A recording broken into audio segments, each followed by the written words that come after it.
Cubby blue blood flowing through our veins. Sitting in the bleachers in the rain. We've shed a million tears and drank as many old style beers out at the game. Let's go Cubby, son Ranto, son Ranto, son Ranto and the lovable loser.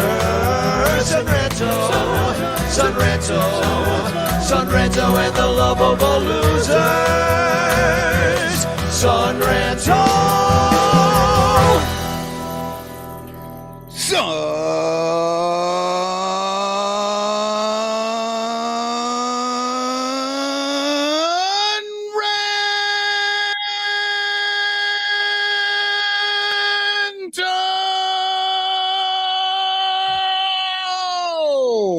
Baby, you sound excited. You're ready to be here tonight.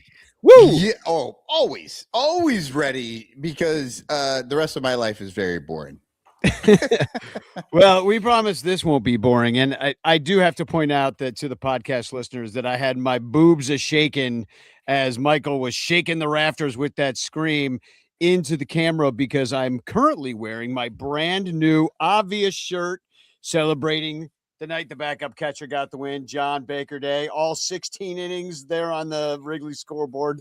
It's a thing of beauty. I love this shirt. It's got the John Baker Day logo on the side. Thank you to Kurt from Ivy Envy, who somehow on some old hard drive managed to find the vector image that we needed to turn into a printable item. So that ended up on the sleeve.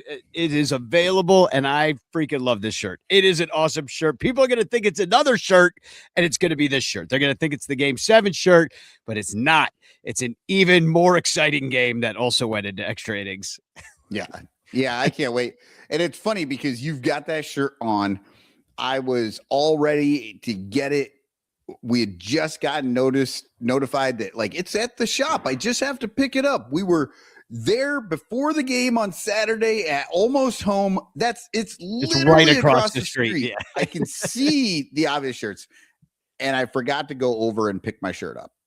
It happens though, because you're hanging out, and I have definitely had errands to run in the Wrigleyville area, and ended up talking to people, hanging out too late.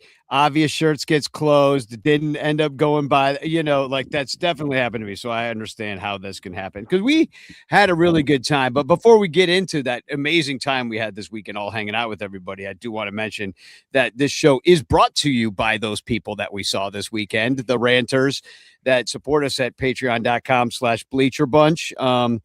Also in the clutch shirts, they support us, and they're supporting John Baker Day. This year, they've given a $50 gift certificate for the raffle. Nice. Matt Kammerer's Permanent Painting supports us, and I'll get into a beautiful thing that Matt Kammerer did for Crawley and his 50th birthday. I'll show some pictures of that in a second. And also, of course, Penguin Imprints. And, dude, did you see the brand new openers that Tom's doing? The beer openers? Oh, the Yumper's doing. Yeah. You had me. I was like, Tom? Who? Oh, yeah. Sorry. Yumper. Yeah. So I call him by his Christian name. Yeah. Those openers are great. I'll put them up right now. They're bottle openers, and they're square pieces of metal, and then they're laser engraved. And he's got a Walter Payton in there, which is amazing. My favorite football player of all time. Paul Canerico, Ryan Sandberg, Michael Jordan, Sammy Sosa, but probably the piece de resistance, the thing that you will not get anywhere else. Al Bundy in his Polk High football uniform, number 33. And I believe it says it says either 3 or 4 touchdowns in a single game, because that was always his claim to fame from the old Married with Children show. I never got into that show personally. Did you like it? Oh, yeah. I watched the living crap out of it. I've tried to watch more recently. It doesn't hold up quite as good. There's still some funny stuff, but man, I watched it all the time.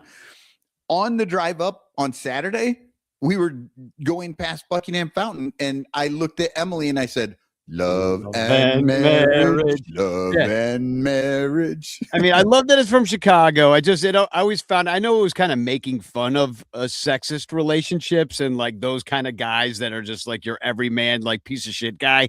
I know they're kind of making fun of that, but I also like hate that guy so much that I just don't want to like spend any more time with him than I actually absolutely have to. You know what I mean? Yeah. I No, get I- it. yeah, That I- it was I- like, you know, I totally get it. The thing that gets me, I think, more than anything now is the slutty teenage daughter. that Oh, was yeah, well, Christina Applegate. that was And the I- reason to tune in to that one. She And was, I think when I was her age, I was loving that. And now that I'm a 50-year-old man, I'm like, ooh, that's hard.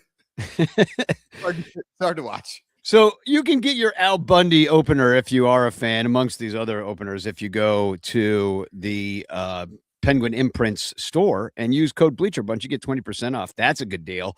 And I would also like to mention that you can buy this obvious shirt. I did share the link to it in the chat, the John Baker game. Please buy it because Joe's going to give a donation to Trapdoor Theater based upon the number of shirts that get sold. So the more shirts you buy, the higher that donation will be. And also, I'd like to point out that Fanarchy, it sponsors our show, and Fanarchy sent me a bunch of swag, hats and shirts, and I passed almost all of it out at the Ranter festival that we had the 18th of July. Let's show some pics of that. Hashtag chance in the chat, though, I should mention before we move on. Chris Salato's doing it, and you should be too. So is Mr. Fourth Row, Artie Boucher. Little Yumper is here. Alex is here. Dominic's here. We just saw Dominic on just on Saturday. Yeah. So, Yeah. and He was his up in wife, Chicago. He got up at 4 a.m. They got on the road at 4:30 so they could be there in time to see the grand opening of the Champions Gate. Yeah, let me put up a picture here. There's him and his lovely wife, and Captain Cubbo showed up in uniform as always. I want to do this before and after 2016 to 2026 picture thing, and Cubbo, and I want to make a music video for the song 10 years ago. I put a Patreon post out today. I wanted to get, just do like, here you are in 2016, here you are in 2026, either do side by side or like fade one into the other, or whatever ends up working out best. Anyway, the Cubbo one's hilarious because it goes from like, he's just wearing a Mexican wrestling mask to like, I am now a samurai warrior. He's really stepped up his game in the 10 years. So it cracks out. Some people get, more gray beard, or they get fatter, or their kid is older, that kind of thing.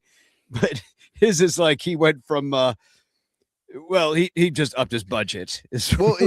And what's funny is whenever we're running the pictures at the start of the show or some of the things, and I see all these pictures of myself from 10 years ago already, just in random things that we do. And I'm always like, oh my God, my beard is so gray now. Like, it was pretty dark back then. You wish it was gray. It's freaking white, and so is mine. Yeah, no, well, it's kind of, you got some dark, a little gray, but it's a lot of white. You're right. Look at that. I didn't have this. Remember, I used to have a red beard. That's gone. I got a red mustache still. Maybe I got to, start looking like some of these young bucks that, the looks maxing guys. They all got mustaches. Man, just lose the beard altogether. Just go stash. I worry about that sometimes.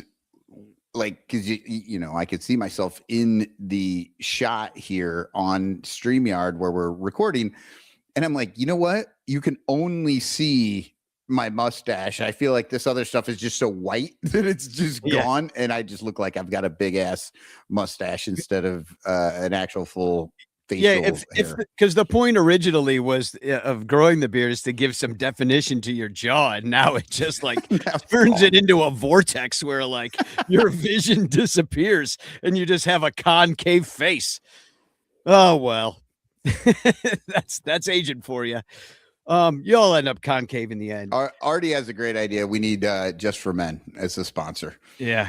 Yeah, we certainly would be candidates to sell that stuff at this point. Although that looks ridiculous because you can always tell the guy that's brushed it all in, especially like the day after he fucking did it. You know what I mean?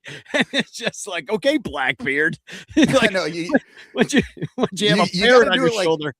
3 or 4 days before you think you're going to see anyone. Yeah, because you're gonna have like a smudge of the ink like up on your cheek that you can't get off. You're like sitting there with your wife's makeup remover, like, get off, damn spot, out, damn spot.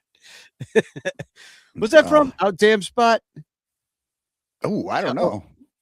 What is that from? It's like it's Hamlet. Oh, well, that's why I don't know. I think I'm not a big fan of Shakespeare. It could be Macbeth. Could be Macbeth. It's definitely Shakespeare. She's trying to rub a stain clean of blood and it won't come out, you know, and a very dramatic moment. If you're trying to clean up the blood, something happened that you're trying to cover up. It was a lot easier back then before all the cameras. Hamlet didn't have freaking flock cameras following his carriage everywhere he goes. Yeah. Oh, yeah. You could kill anybody you wanted back then. You really could. It would take days before even their closest family and friends would notice. Yeah, you'd be in Mexico. They're like, you never came home. And then they find him in the woods. They're like, I think somebody killed him. What makes you think? I don't know, 7 bullet holes in his back. Anyhow, we had a great time with the Ranters with banter such as this. You know, I don't think we talked about the Cubs once. But I'm going to put up a few more pictures of the day. Here's the crew out there. And we had a million Cubs came out, and Jeff came, Ari, and your son, of course. And I had an interesting talk with Eli about the what's it called? El Nino. Oh, the super El Nino that's coming in right now. Yeah. Yeah. Anyway, interesting kid. I mean, he really knew his stuff about the El Nino. I mean, to a guy who likes weather and is majoring in weather, like this is the Super Bowl right now. El Nino is the Super Bowl for weather people. And he really does know his shit, and he will talk about it. And I always laugh, you know, whenever, you know, I always tell people it's like, yeah, when you talk to your parents and you're talking about the weather, it's because you got nothing to talk about. Yeah. When I talk to my son about the weather, I'm learning all sorts of shit that I never knew. Yeah, he's literally going to get a job with the Farmer's Almanac when he gets out. Like he was telling us, he'll be working with Cubstradamus over there. But I wanted to say, Bo is the million Cubs card guy. So he was telling me at this event that he's collected all these commons of just not the Cubs, but he's got all these other baseball cards. He's got 2 million cards. And because he's collected them, now he's trying to get rid of them.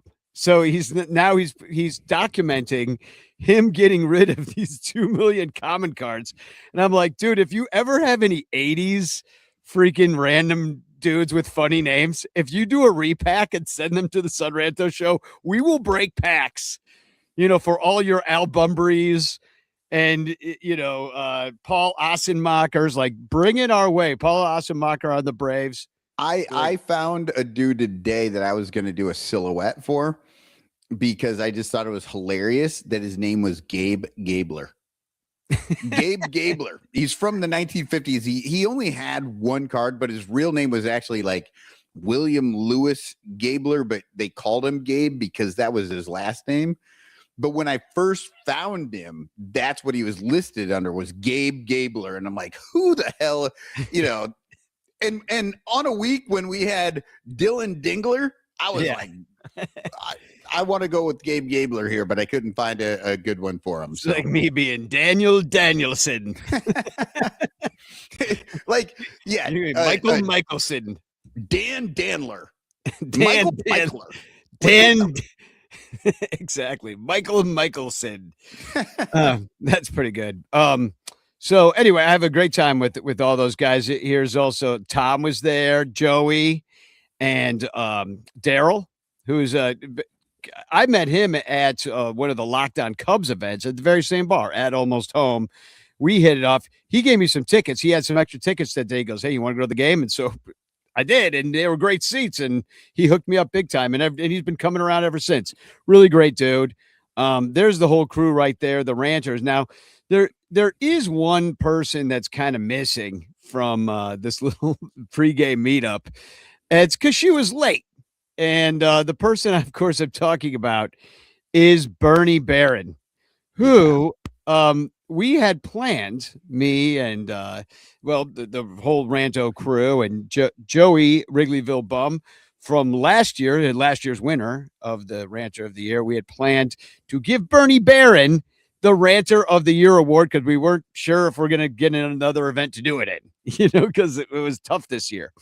So I'm going to play the speech of Joey giving her the award because I did videotape it. I missed the very beginning, but I got most. And I can't wait for this because we talked about this after the game, and I talked to Bernie when I saw her because I was already gone.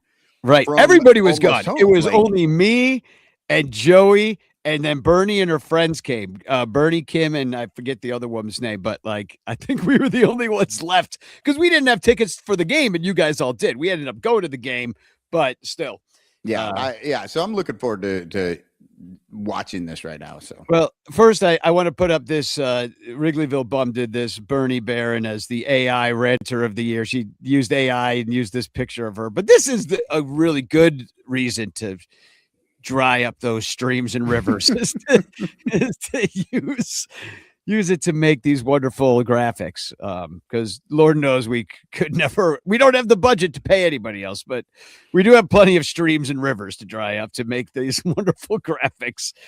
But anyway, Bernie's freaking awesome. If you don't know her, well, it's your loss because she's a great person, so kind, so generous, so supportive, and just is a fun, loving person and a joy to be around all the time. Yeah, she is. And just such a great attitude. And she's got the quintessential Chicago accent as well when she's talking. Think so? Oh, yeah. I think she sounds a lot like Chicago Party Ant. You remember when they made that Twitter account into a cartoon for Netflix? Yeah. That was a great account. She sounds a lot like that, and she really it's just great. She's so much fun to talk to, and she's hilarious, and that's part of it. It's she has the accent, but then she's also funny, and then so it just makes it better. She could totally take that act on the road.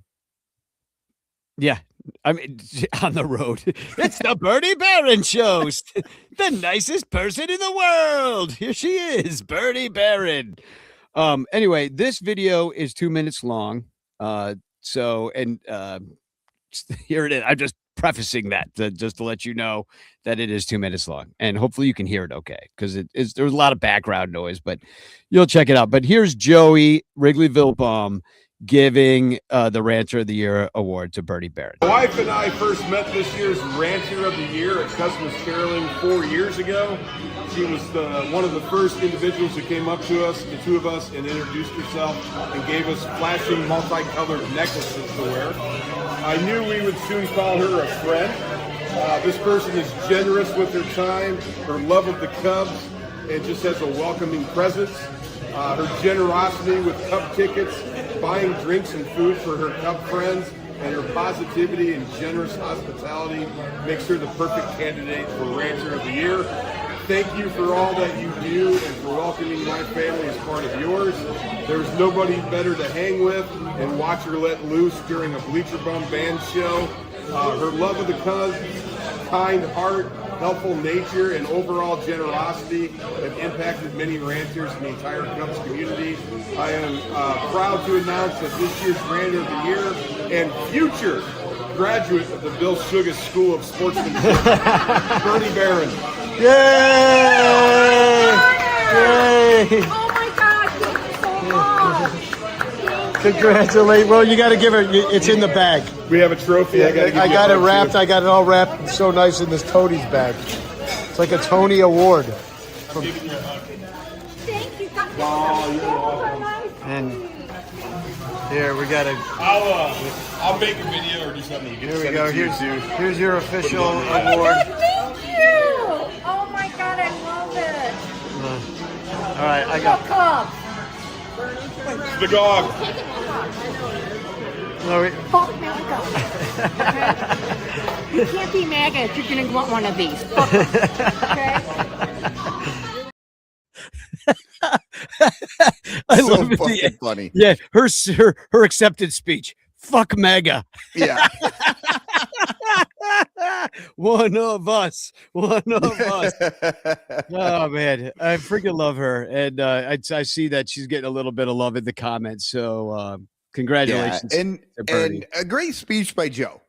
Absolutely a great speech. I think all the things that he said, I think truly do encapsulate what she means to this community. So Yeah. So congratulations to her, and thank you to Joe for reminding me. And then because he's the one that came up with it, he's like, "Hey, since we're not doing Ranter Fest, like, what are we doing for Ranter of the Year?" I'm like, "Dude, good point." And I really hadn't been clocking it, been so busy trying to get my show going and everything, and get John Baker Day organized and stuff.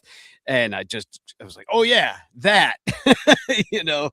So anyway, thank you, Joe, for being a big part of it too. yeah, Really, once Ranter of the Year, always Ranter of the Year. Bill Sugas was the inaugural winner. yeah. She's the third. It's Bill, it's Joe, it's Bernie, and and maybe this winter we'll all get together in some way, and maybe we can have another like more formal celebration of Bernie there, because we just didn't get to do. It was only three of us. Yeah. Yeah. We need to hoist her on our shoulders and sing for She's a Jolly Good Fellow. Yeah, or let's something. we do the Jewish wedding, put her on a chair and throw her around, Yeah.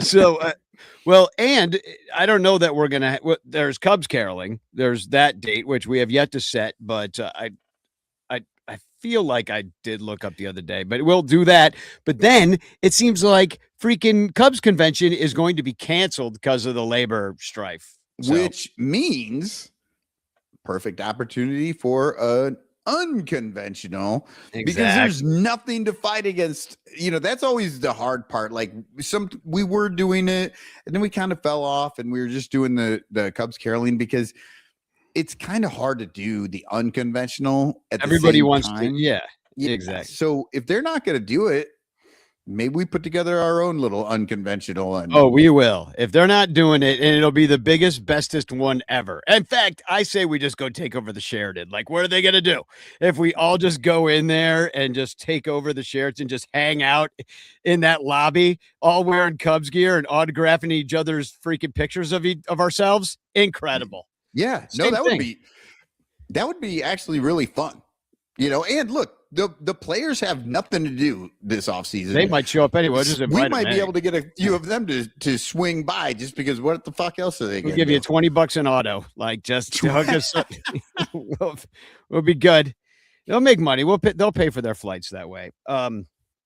So the game itself was pretty freaking awesome. I cannot believe that somehow Anthony Rizzo got, well, first of all, I should preface by saying everybody already knows this, but the 2016 Cubs were sitting in the right field bleachers the one time that Michael Cotton sits in the left field bleachers. So great timing on that, my friend. It was so funny. Just the other day, so like we're walking over there. Eli and I are walking over to the game, and we're talking about where we want to sit. And it's so hot. It is so hot. And the wind was actually blowing from right field to left field. And we were kind of like, well, maybe we'll sit in left field, because then we'll actually get a breeze. Otherwise, we won't have any breeze. And the sun comes right down on you. That's why right field sucks, because the sun just comes right in your eyes as it sets. Yeah. Well, then we see Ari and Jeff. Cubs magic number Jeff and Ari Soglin, and they're walking over, and I don't know, there was never really any discussion. I just thought they were going to left. I think they thought we were going to left. We all ended up in left. Joe the other day, or not Joe, Jeff the other day texts me and says, "You're a right field guy?" He's like, "I'm a right field guy." Why the fuck were we sitting in left field when all the Cubs were in right field? Like, both of us wanted to go to right field. And the one time when we could have been right next to the entire 16 team, we were sitting in the left field like assholes. And even crazier is Jeff gets a call from the Cubs' old bullpen catcher. What was his name? It's just slipping away from me right now. I had it. Anyway, it'll come to me. Chad something? Yes, Chad Noble. There we go. Yeah, thank you. So Chad Noble sends Jeff a text. He's like, "Get your ass over here," because Jeff's in left. Jeff's always in the 504 spot. You know, his seat that is on his ticket that it says Jeff's seat in the corner. No, Chad's like, "Come on over," because Chad's with the 2016 team. And so Jeff went and sat in right field with the 2016 team. And look at this picture. This is during Take Me Out to the Ball Game. Look in the lower left-hand corner. There's Jeff singing Take Me Out to the Ball Game right in front of John Lester, Dexter Fowler. You can see Miggy up top, Franklin Font, Anthony Rizzo, John Lackey's there, and there's Bleacher Jeff. So I didn't even know that he was over there. I was actually worried that something was wrong with Bleacher Jeff because he wasn't there that day. And I was like, where the hell is Bleacher Jeff? I had no idea he was sitting over there. I'm just randomly taking pictures over there thinking I could maybe see something. So Jeff was back and forth because I saw him a few times over in his spot, said hi. We talked a little bit. But yeah, I saw him a few times in his spot. But yeah, no, that's awesome that he was able to go over there and hang out with those guys. I didn't realize he had headed that way. He said they were so cool and they all knew who he was. And when we saw him later on at the Bleacher Barbecue, he was just on cloud nine. I mean, I think he was actually on cloud nine beers. It's really where he was. Yeah. I was like, he was speechless. Actually, he was just too drunk to talk. But it absolutely amazing experience for him. So I was so happy for him. And once again, do you know what I love most about when these things come out that when Bleacher Jeff ends up in places like this? Because everybody hates Bleacher Jeff so hard on social media. Yeah, and they got to suck a fucking egg to look at this picture. Like, well, the 2016 Cub champions seem to like him. I don't know what your fucking problem is, bro. Yeah. No, and it was a fun day. I did not go to the Champions Gate opening. I was not going to get up I left that out. Yeah. To go there. I did watch it later. It looked like it looked like a really good event, little thing. I was when they were announcing the 16ers, they were all coming out of the field. I thought the funniest thing, though, I believe they said Cubs pitcher. They did. Matt Caesar. Yeah. We were like, wait, what? Yeah. No, whoops. Honestly, they should have said Cubs bat boy.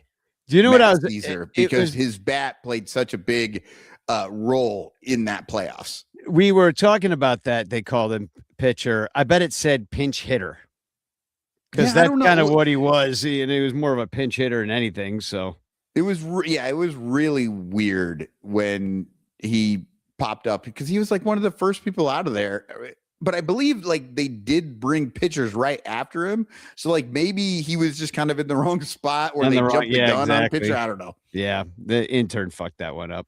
Yeah. Or maybe Matt just, who knows, a clerical error. But anyway, this is the emblem that sits atop of the gate. And it looks great. I mean, it's very shiny. When the sun hits it, it is really sparkly. And I must admit, it looks really good. So it does look good. I do see people having a problem with it. I'm like, well, I don't know what to tell you. It's a fucking gate. Every goddamn freaking team has something like this, and now we got one. Who cares, really? Yeah. Well, and yes, they did it for the 16ers. The 16ers were there. They were doing it. But you see in this picture right here, on the left, you see 1907. On the right, you see 1908. There are plaques in this for the 07 and 08 teams from 120 years ago now, and I think that's really cool too. And I heard that Mordecai Three Finger Brown's relatives, his descendants, were there to pull the covering off of the 08-07. Yeah, that was the only. That was cool. It was cool, but that was the only part that was kind of awkward. because Mordecai Brown's family went up there and one of them's missing a hand and the other one's like limping up there on a stump because, it runs in the family. So they went to pull down the sheet that was in front of the plaque. It took for freaking ever. And everybody's like, hey, somebody want to help them? Like the whole family is missing freaking parts of their body. It's just embarrassing. The Brown family is just accident prone, if you will. But that's absolutely like the best way to do it. It was Three Finger Brown, and it's his great granddaughter, one-armed Nancy, one-armed Bessie. Yep. Yeah, and then Eileen, his great grandniece. Like. I mean, that's the only way to do it. Yeah. His grandson with no arms and no legs that laid in front of a door named Matt. Oh, they laid him right in front of the gate. Yeah, exactly. That's Matt Brown, Matt Mordecai Brown. Yeah, they hung one of the kids on the wall, and his name's Art. Yeah. Oh my God, we could keep going with this if you want. Yeah. Oh well, we used to as kids. These are old jokes. So yeah, so the gate's cool, and then to cap it all off, you have the Bleacher Barbecue, and the first thing I did was show up and give Crawley his present, which is just incredible. Matt Cameron, you outdid yourself. I sent Matt a picture of Crawley at some baseball game with his shirt off and holding a beer, standing on top of the chair with his fly half open. And Matt recreated it on the map of the city of Chicago. And I'm showing them to the podcast people. I'm showing the watchers of the show right now the incredible job that Matt did. And thanks for everybody that pitched in. I sent Matt a bunch of money today. If you still want to get in on that and add your name to the Crawley pitched in list, just email or Venmo Matt. Venmo Matt $5. Yeah. And I'm done being the middleman. Find out what Matt Camber's Venmo is. Venmo him $5. Tell me you did so, and I will put you on the list of people that donated, because I did not send that to Crawley. Because it's from the Rant. I just put it from the Ranters. It's from the Ranters. And I would totally get in on that, because I haven't put in on it, but I didn't realize that was happening at the time. I couldn't post it anywhere. And I didn't want to do private messages to everybody like, hey, give me $5 because I'm getting this for Crawley. We're all pitching in. But so this picture is so good because it's the map of Chicago. It has the Chicago skyline, and then there's Crawley with his leg up like on a bleacher seat with a beer, and he's shirtless. But here's the thing. Whenever you see the baseball players, you see the Ron Santo, the Kyle Schwarber, the Ernie Banks, all these, they're playing baseball, and the map is there or whatever. And it's just, you're connecting them with the city. But this picture looks as if Crawley is the king of Chicago. the way he's looking and the way he's standing, like, there is no like, oh, he's associated with this. No. Crawley's the king of Chicago in this picture. It's amazing. Yeah, and he loved it, of course, and so he thanks all the Ranters. And we got our picture snapped with him too. Those were some fun years during COVID when we were doing those pre and post games with Crawley every day. He's always on this show anyway. Yeah. I almost asked him to be on tonight, but he's in Pittsburgh right now on a little trip with his wife. He'll be at those games this weekend. So if you are, but shout out to Bob and Ken. I got a couple of pictures of Bob here. There's Bob at the grill, at the Bleacher Barbecue. The food was incredible. They had these different flavors of sausage. They also had like this Asian chicken thing with and corn that was dipped in butter. Look at that. Look at those chickens. I mean, he had those marinated forever. They were so tender. Bob did such a good job. He had like 3 or 4 barbecue grills set up in a whole station where they dipped your corn. It moved along at a pace. We hung out with what's his name? Garrett, the new bullpen catcher. Yeah. Garrett Lloyd. Yeah. Jeremiah Poprocki stopped by. Miguel came through, hung out, and had some food. Like, it was You know, it was really cool. I actually told my neighbor about this yesterday. I was kind of trying to explain the feeling of it because this doesn't happen anywhere else. It's literally right there at Ball Hawk Corner. It's the Wrigleyville neighborhood. No other ballpark has this.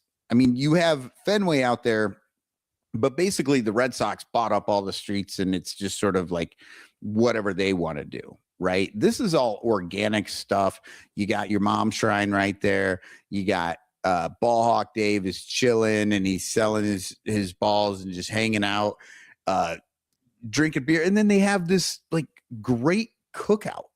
You know, and later this year they'll do the ball burning and we'll have the the buffet and the seats on the last home game. And like all of these things are it truly, when you get to go to them, it really lets you understand and makes you feel that being a Cubs fan is better than being a fan of any other team. Any other team. No, I mean, I agree.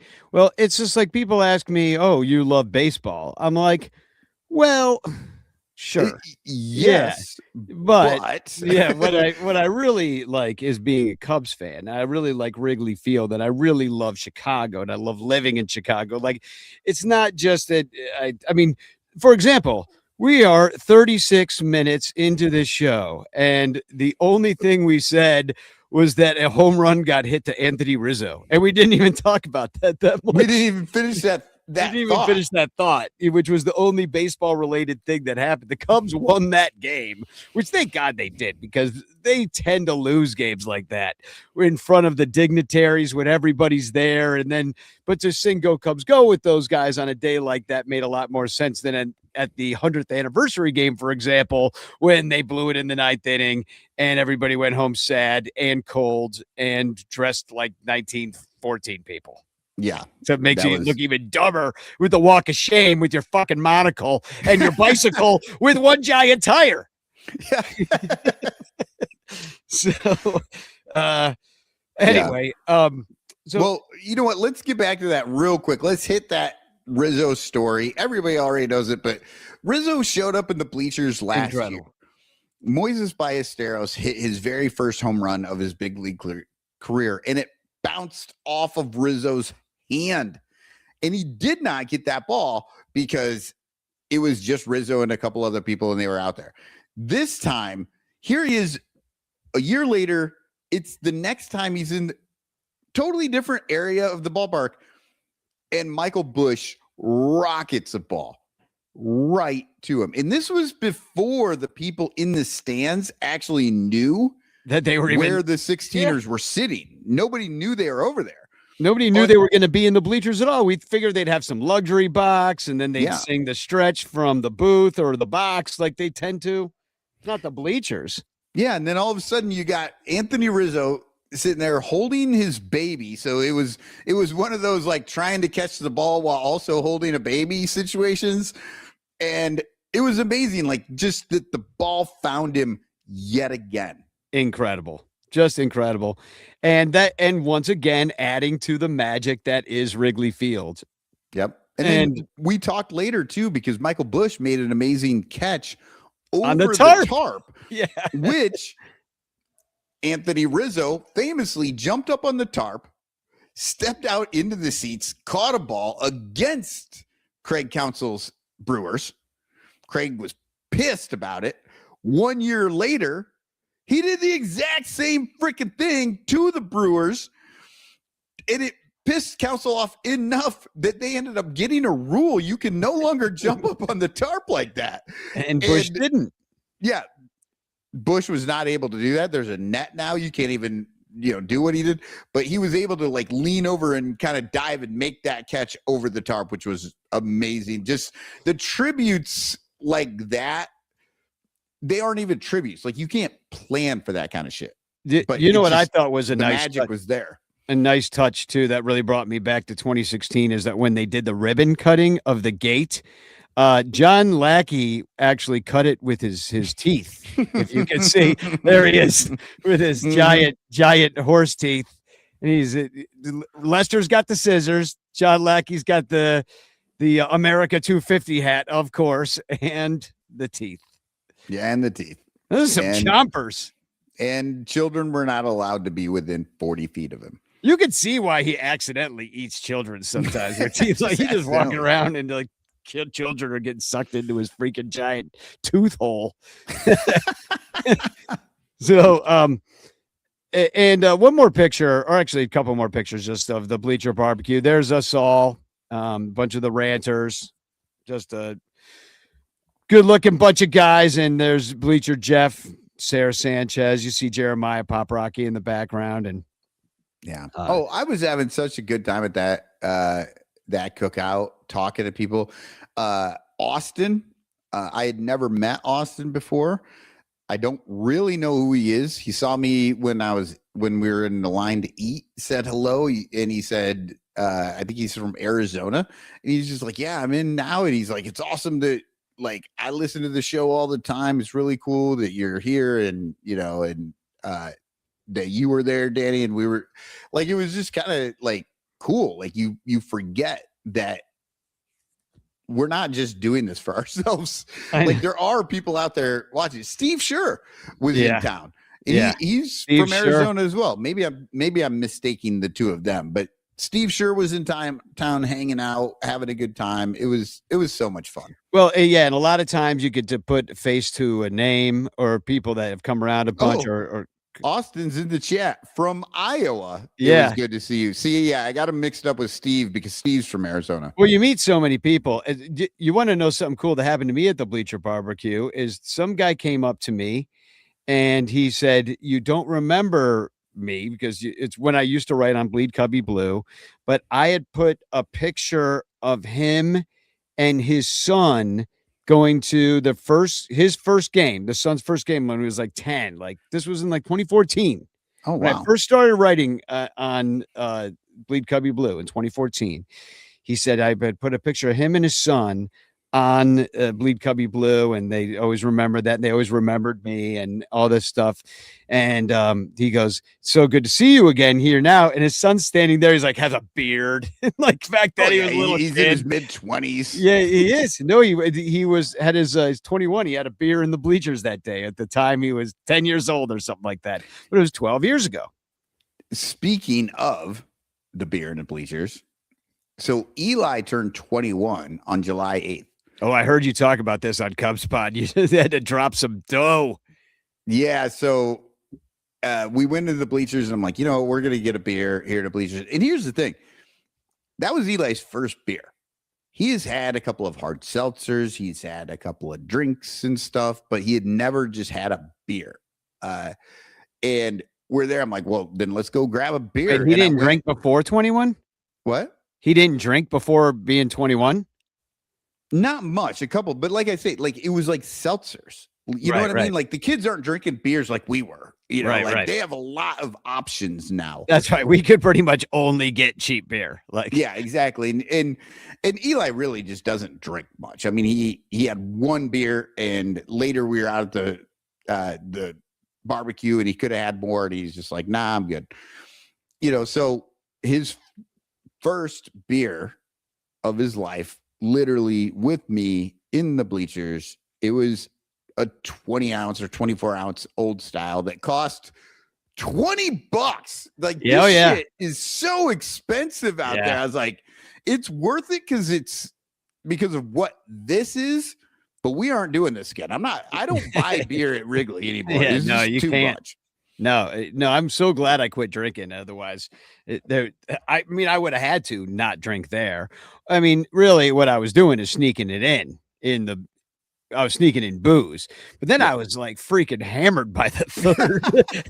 And I drank everything. I'm like, that's when I started chopping cup steaks, and we all knew that wasn't going to end up well. I know people miss it. I still see people be like, hey, you going to chop some steaks? I'm like, oh, I can do it sober. Don't worry about it. Like I am an angry enough person, but if you have the alcohol in you too, it makes you give less of a fuck if like somebody starts swinging at you. Mm-hmm.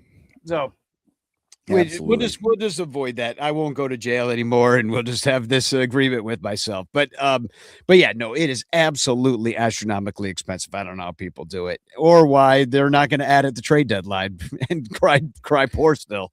Yeah, exactly. But Well, I do want to talk about one more community building thing that I'm doing right now, which is I've re-recorded the vocals on 10 years ago, and I've uploaded it to all the streamers, so I'm just like ready to release it for real. And I want to make a real music video. So I mentioned earlier that I want people to send me pictures of them from 2016, them and their families, and then pictures of them now. And I will put this together in a video in which like we'll either morph you from one to the other or you know side by side it. I'm not sure how I'll do it, but so send it to sonranto@gmail.com and do it soon because it's going to fill up quite quickly. It's a 3-minute song. Say you get 3 seconds per picture, Yeah. it's going to go quickly. So get your pictures in now. And what else did I want to bring up? I'll talk about John Baker Day on the other side of the break, but I do want to talk about the Anthem slap because that was freaking hilarious. And everybody asked me what I thought about it, and I was like, "You're not allowed to hit people." Like that's all I said. So let me just play it real quick. This is my own doctored version of it. You had a little Yeah. You had a little of that Indiana Jones like punch noise to it. That's literally a sound effect from a Hanna-Barbera cartoon. It's way better. And the music's like some intense movie. But I also wrote a Boomer Smack anthem, which is the national anthem telling the story of the boomer smacking the sitting kid at the ball game. And here's that anthem. I'll play it. This is a minute long. One day at Wrigley, a young protester guy had decided to sit during the anthem singing. Then some boomer old man tried to start up a fight, smacked that guy in the head. I'd have turned around swinging, but the dude just sat there. Then he rose from his chair. The boomer kept crying and was full of hot air. Another dysregulated, violent male. No one called security, and no one went to jail.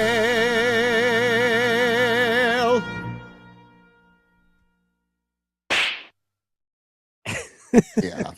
Fuck that old dude. This is why I don't like old people.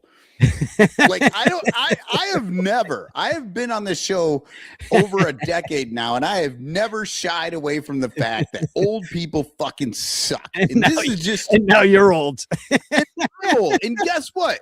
I fucking suck.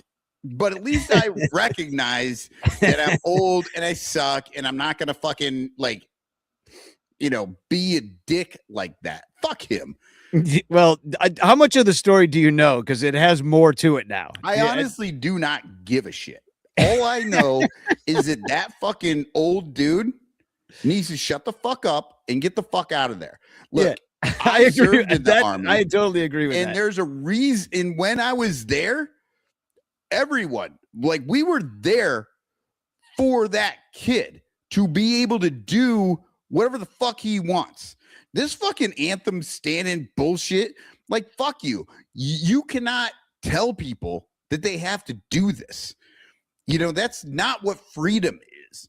And this old dude being an asshole, he should have got his fucking ass kicked. And can you imagine? It would have been. I hope on his way home, he fucking fell down and broke his fucking hip, and he limps the rest of his short fucking life, because I hope he dies soon. Well, you slap somebody upside the head that's not going to take it like that kid did. That kid didn't seem like he'd ever been slapped in the head. But I've been slapped in the head that way, and usually I will slap you back, depending on where I'm at. But what I probably would have done, and what a lot of people would have done, is grab that fucking old man by his collar and throw him down like 5 rows, which I've also seen at ballparks many a time. And that dude might not survive that kind of fall because he's that old. But what happened afterwards is Little Yumper brings up the fuck the Cubs for their response to it. I was gonna bring up what the Cubs response is, but it's like they just have such the typical like both sides of it, everybody, because first of all, security didn't do shit, and if you hit somebody, that's an automatic tossing. Like, you're not allowed to hit people, period, end of story. Even if the guy's like, don't worry about it, I pissed him off. Yeah. Even if that happens, you're tossed. You're not allowed to hit people at Wrigley Field, period, end of story. Friendly confines, you got to go. And you're not allowed to hit somebody that's not hitting you, not even facing you. He's not even looking at you. He's not even in your direction. So you're slapping him in the back. But it comes out, dude's like, well, see, I was in Nam. And my friends got killed in Nam. And I'm like, well, this kid is probably sitting because he doesn't want his friends to get killed in Iran or whatever dumb fucking shit they're going to send him to go die like that guy's friends did, that he still has obviously undealt with emotions about, that he's so sad that at any given time he might slap a dude not doing anything to him because he's sad about his friends. Now that got killed, which that's very sad, but this kid is actually fighting for the exact thing that would have gotten your friends not killed if we didn't have all these stupid unjust wars. So if anything, old Slappy McGee, you should be supporting the sitting child. Yes. And be like, yeah, brother, fuck this country. I was in Nam and my friends got killed. Instead of he's like, my friends got killed, so let's run it back. Let's do it again. Your turn to die, sucker. And that's the thing. The fucking conservative media runs everything, and they're all a bunch of fucking assholes pushing their agenda. And the thing is, protesting against wars is protesting for soldiers. Okay? Yeah. If you don't want people to go and get killed in other countries, that is supporting soldiers. You do not want there to be fucking videos of people coming home and seeing their child for the first time ever. And the child's like a year old and everybody's like, oh, it's such a sweet video. No, that's fucking horrible. You lost a chance to see your child born and to have that first year with your child because you were in a fucking war somewhere that you have nothing to do with. Like, if you want to support the troops, then you fucking protest against wars. Yeah, exactly. Especially ones when you haven't been attacked, like in the boomer slap. Or in Iran. We have not been attacked in Iran, and yet fucking stupid McGee up there in fucking DC. They were shortly, in a very short amount of time, they would have killed everybody they could have gotten their hands on if we hadn't killed all those schoolgirls. Yeah. Those schoolgirls were planning something very bad to do in about 10 years. They weren't normal schoolgirls. They were learning math that could be used for evil. Evil math. Evil I math. agree with the evil math, by the way. Exactly. It's called Twinkle Dee and Twinkle Dum in their evil math. Yeah, that was hilarious. That Theo was there with the Twinkle Dum and Twinkle Dee stuff. Oh, well, since you brought it up, it was one of my TFCs, but I have others, so I will put the picture of Twinkle Dee and Twinkle Dum. Unsurprisingly, Twinkle Dum is Jed. Yeah, I heard. Yeah, Twinkle Dum is actually Jed. He had the gray hair added just so they knew exactly who it was. He actually reached out to Joe at Obvious Shirts to get the shirt made. I know, and Joe kept that a secret, and then finally did a reveal of him holding the Twinkle Dee Twinkle Dum shirt. Freaking love Joe. By the way, buy the John Baker Day shirt. It is freaking great. Yeah. Just Well, and here's the thing. Been a lot of goofy stuff with obviously it's been a goofy week. Twinkle D, Twinkle Dumb. We had all the fun stuff with the bleacher barbecue and all that stuff. But the Cubs have had sort of the 2026 Cubs are nothing if they're not up and down.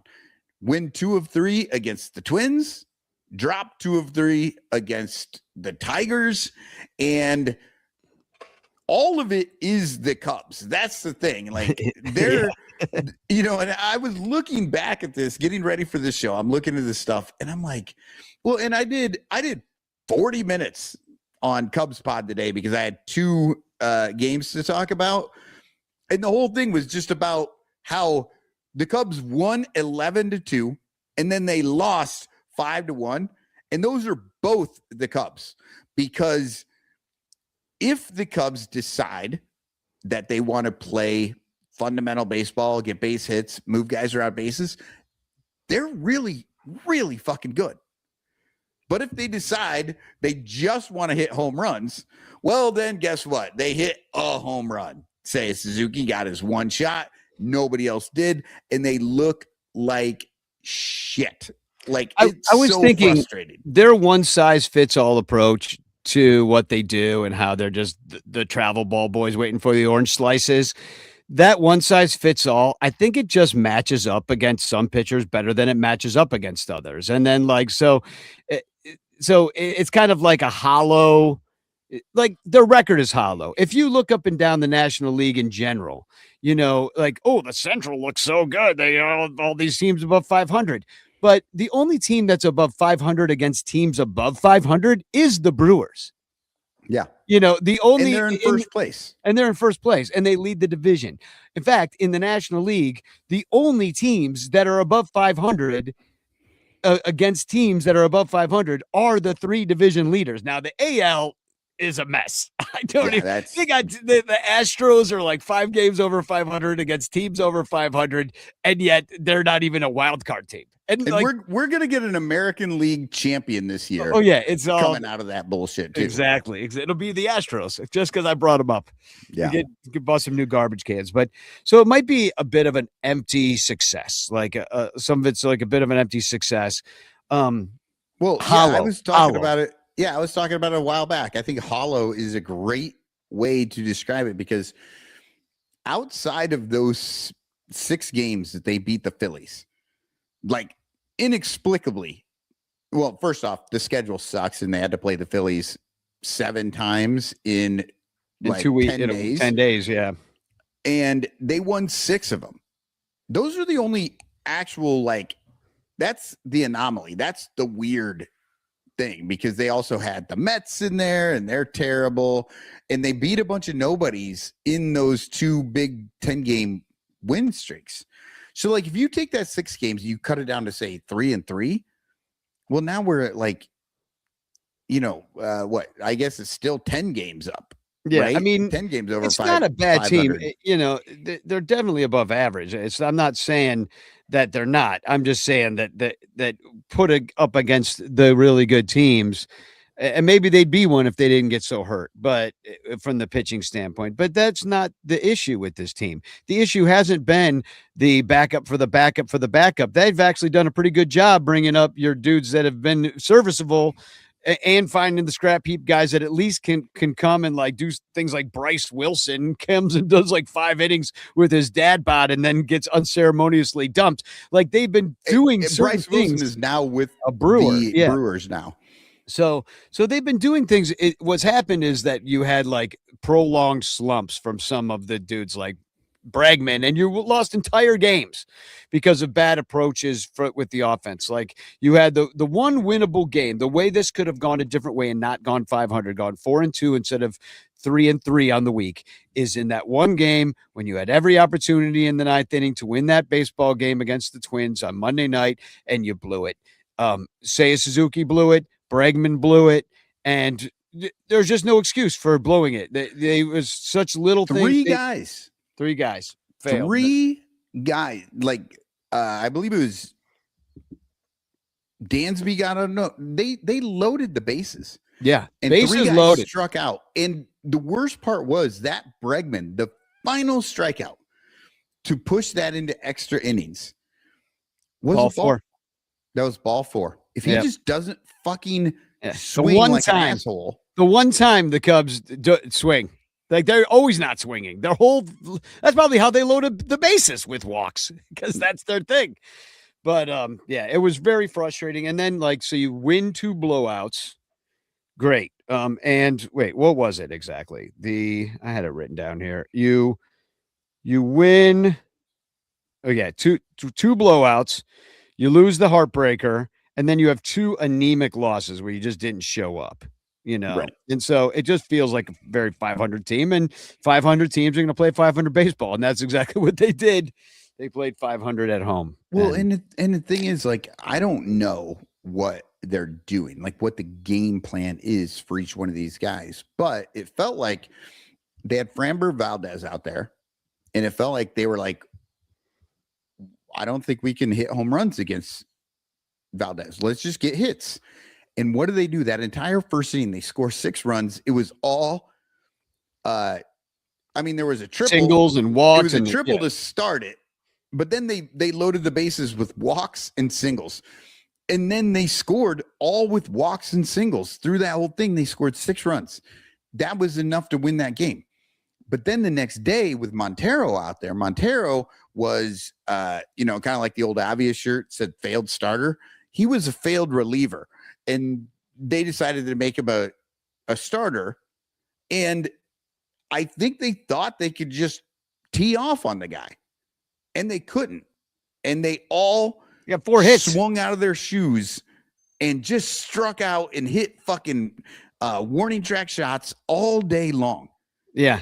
And meanwhile, just looked terrible. They're scoring plenty of runs. And it's not like it was just a tough night to hit, because Twins managed to do it. The Tigers managed to do it, The game I was at, the Cubs won that Saturday. But I do remember, I think it was this game. Dansby Swanson led off with a triple. And didn't score, yeah. And didn't score, was still standing there 3 batters later. Yeah, and it's just that fundamental. Somebody hit a sac fly. Dude, I might cheer louder for that than I would for a freaking home run these days. I'm like, oh, situational hit. My God, it's incredible, a miracle. Yeah. So is there anything else? I don't think. Well, I know what we should do. The silhouette, commercial break, come back, talk about all the other things, because it really was a busy week for a 500 ball club. There's a lot going on. We barely even talked about the baseball, but the baseball is frankly a little dull. Yeah. It's weird. This is such a weird team. I've never been so, I don't know, just blasé about a 13-over team. They are doing great in the winning, but you also look at it it doesn't seem like that. And I think it's because they go up against teams like the Tigers, and you see them, they easily could have swept that series and they lost it 2-1, and it's they didn't have to. They could have won that series, and it felt like it was right there for them to take the entire time, and yet they didn't. And that's kind of how the season feels. It feels like they rattle off some good wins, and then they just lose for no reason. And that's baseball. I don't know how to feel about I don't know what I'm seeing exactly. What I can tell you is that when I was looking at all the highlights this weekend with the 2016 team being around, and we're looking at the John Lester bunt, and we're looking at Travis Wood, in the Ivy catching baseballs, and we're looking at the characters on that team, that Rizzo Tarp catch, and we're looking at all these magical moments that now make up that 2016 season. And they would always find a way. That team won 103 games. 103 games with a tie. So, exactly.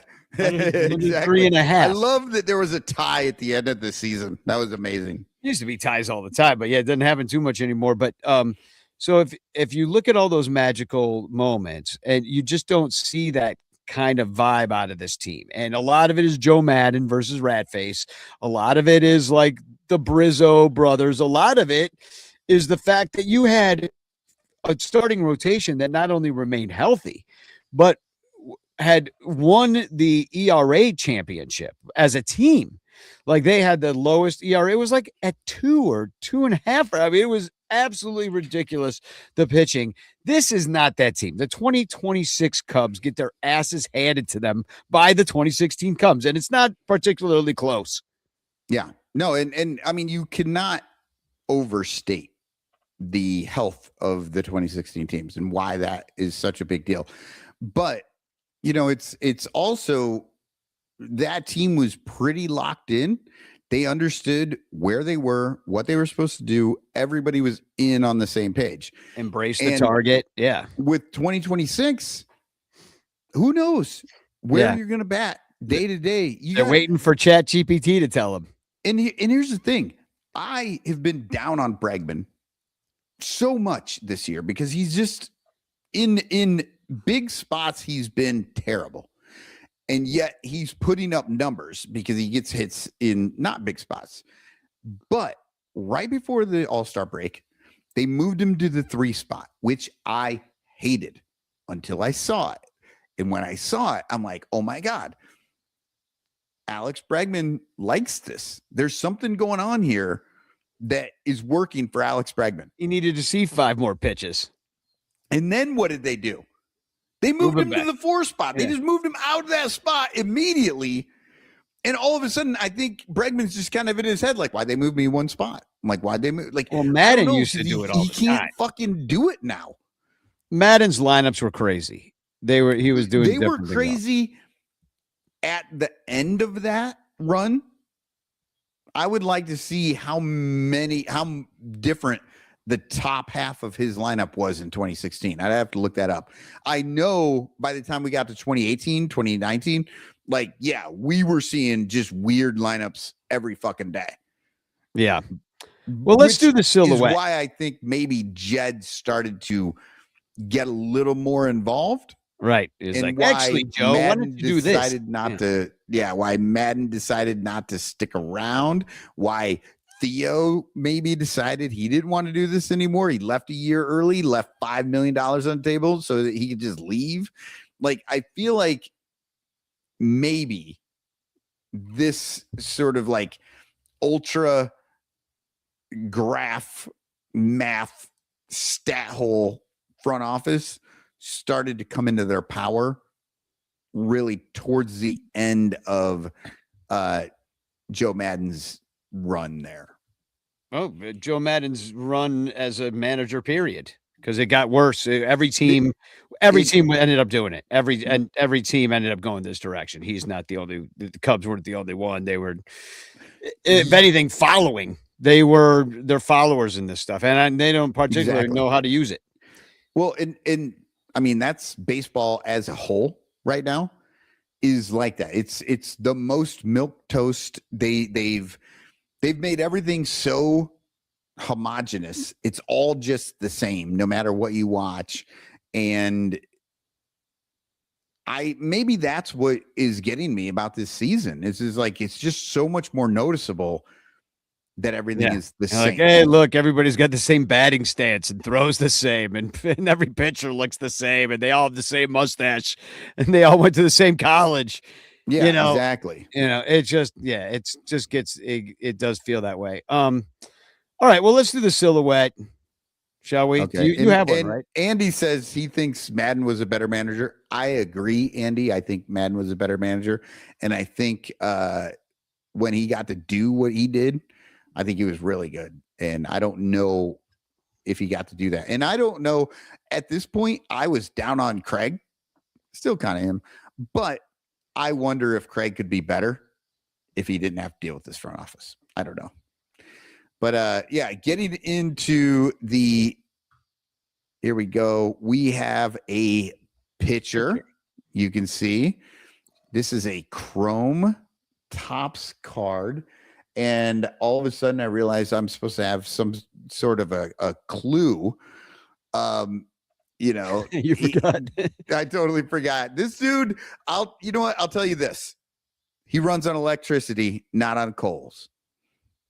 Maybe that'll help you figure out who this guy is. All right. And on that note, I'm going to switch it up a little bit today, and we'll start with the Fanarchy commercial. Oh, hi. I didn't see you there because I was entrenched in the awesome new baseball fan app called Fanarchy. It's the best way to keep up on Cubs and baseball news and follow every game live. But what I like best is the game search feature. I can find any game in history by describing it and say I was there. Gabby Hartnett hits a big homer, and there it is. The lineups, the box score.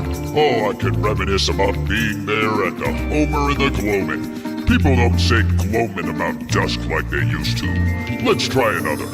Babe Ruth calls his shot and hits a homer at Wrigley Field. And there it is, that Charlie freaking Root. What a bum. Anywho, I love Fanarchy, so I wrote them a song. Get off Facebook, get off X. The Fanarchy app is the best. For all the Cubs baseball news I need, I always use Fanarchy. Hey there, as you can see, I'm a talking penguin. No, I'm not like the Batman kind of penguin or Ron Say or that dumb fuck Happy Feet. No, I'm the spokespenguin for Penguin Imprints, who makes awesome imprinted items with original designs. And they do custom stuff too. Why, check this out. And this. How do you like this, Chicago? And I love this one. And this might sound a little weird coming from a penguin, but fuck ice indeed. Penguin Imprints also makes custom t-shirts and stickers for your event or organization. And because they're sponsors, listeners of the Bleacher Punch Network can get 20% off any order at penguinimprints.com with the code BleacherPunch. Okay, that's enough about Penguin Imprints.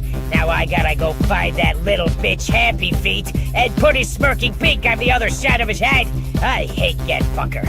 But man, do I love Penguin Imprints. The Bleacher Bunch brings you great shows like Sun Ranto, Cubs PS Plus, Bricks Behind the Ivy, Cuppa Cubby Blue, and Baseball Rabbit Hole. But you could be getting so much more when you subscribe to our Patreon page for as little as $1 a month at patreon.com/BleacherBunch. Get access to our exclusive daily show Cubs Pod, where we recap every single game. Plus, be the first to hear Cubs music, get early access to events, and receive an invitation to join our Discord Cubs community, where fans just like you show up every day to rant and rave about our beloved boys in blue. Most importantly, 10% of your Patreon pledge will go directly to help the Lost Boys Youth Baseball program. So join us. There are perks at every level, like the Ranter calendar, absolutely free, and name recognition for you or your business. We are independent Cubs podcasters, and we need your support. Otherwise, we'll quit. Seriously, we'll all quit. Some of us might even die from your lack of support. In fact, the cutest little puppy you've ever seen will die if you don't support the Bleacher Bunch at patreon.com/BleacherBunch. We promise to spend all the Patreon money on tickets and beer and all the dumb crap we have to buy just to keep our podcast rolling. So give us your money, and we'll waste it far better than you will. Patreon.com/BleacherBunch. Free trials are available, but don't do a free trial. Just join, okay? Okay. Patreon.com/BleacherBunch.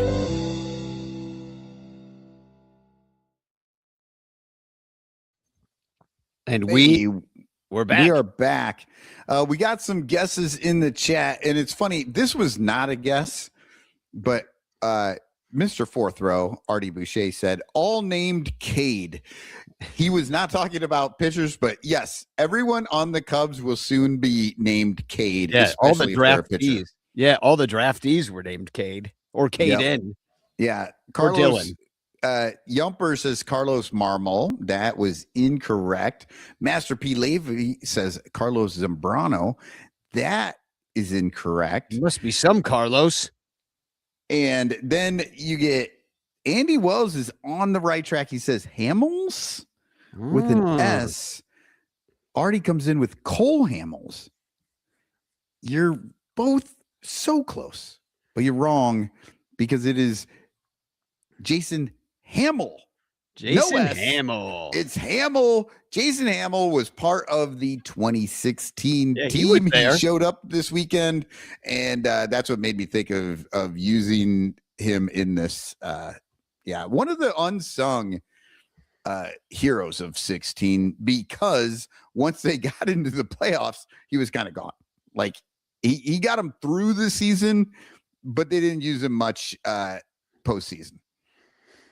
Yeah, and in fact, I think they did use him more in 2017, and that was kind of the problem. Yeah. Am I thinking of that right? That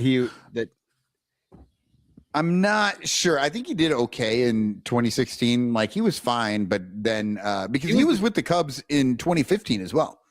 he was the potato chip guy. Remember when he had leg cramps and he needed more salt, I guess, so they told him to eat chips.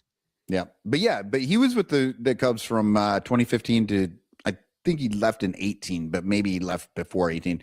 But he was there for a few years. He got himself a ring. He was part of the regular season crew. He just wasn't quite good enough to, get a lot of run in the playoffs. So I want to share a link to. By the way, the clue. He runs on electricity. I should have said he runs on potato chips, not coal. Yeah. But I said he doesn't run on coal because Cole Hamels with an S. Yeah. Also pitched for the Cubs, but it's the other Hamill. And so I am going to throw another meetup next Wednesday. People that are in the city.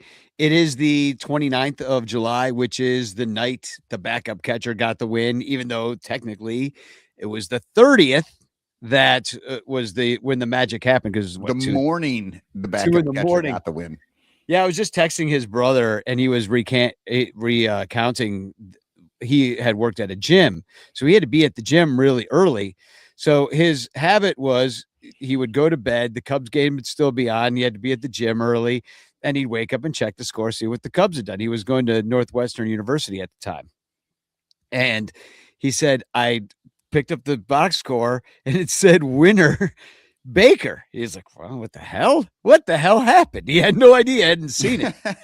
And the game had only ended like 3 hours before he had to be at the gym, so he found out the whole story. He's like, what the hell happened? So he was as shocked as anybody else. But so we're going to get together and over at Nisei Lounge, just watch the game. Whoever shows up, maybe we'll all pitch in, order some pizzas. Oh, God, I wish I could be there. Luis Medina was already going to do that. He had already said that he was going to go to Nisei Lounge next Wednesday, watch the game and eat pizza. And I was like, well, can I get in on this too? And he's like, yeah, hell yeah. Let's have more people eating pizza and watching the game. I also think I might do like a 50-50 raffle. And, because as part of the John Baker Day money raising situation, because we're doing it online, it's a little bit different to do this year. So if you go to sunranto.com/John Baker Day, you'll kind of see all the ways that you could support John Baker Day and also bid on some fabulous items or get into the raffle to win some fabulous items. I think the way I'm just going to do the raffle is there's place you could buy raffle tickets on sunranto.com/John Baker Day, just through PayPal.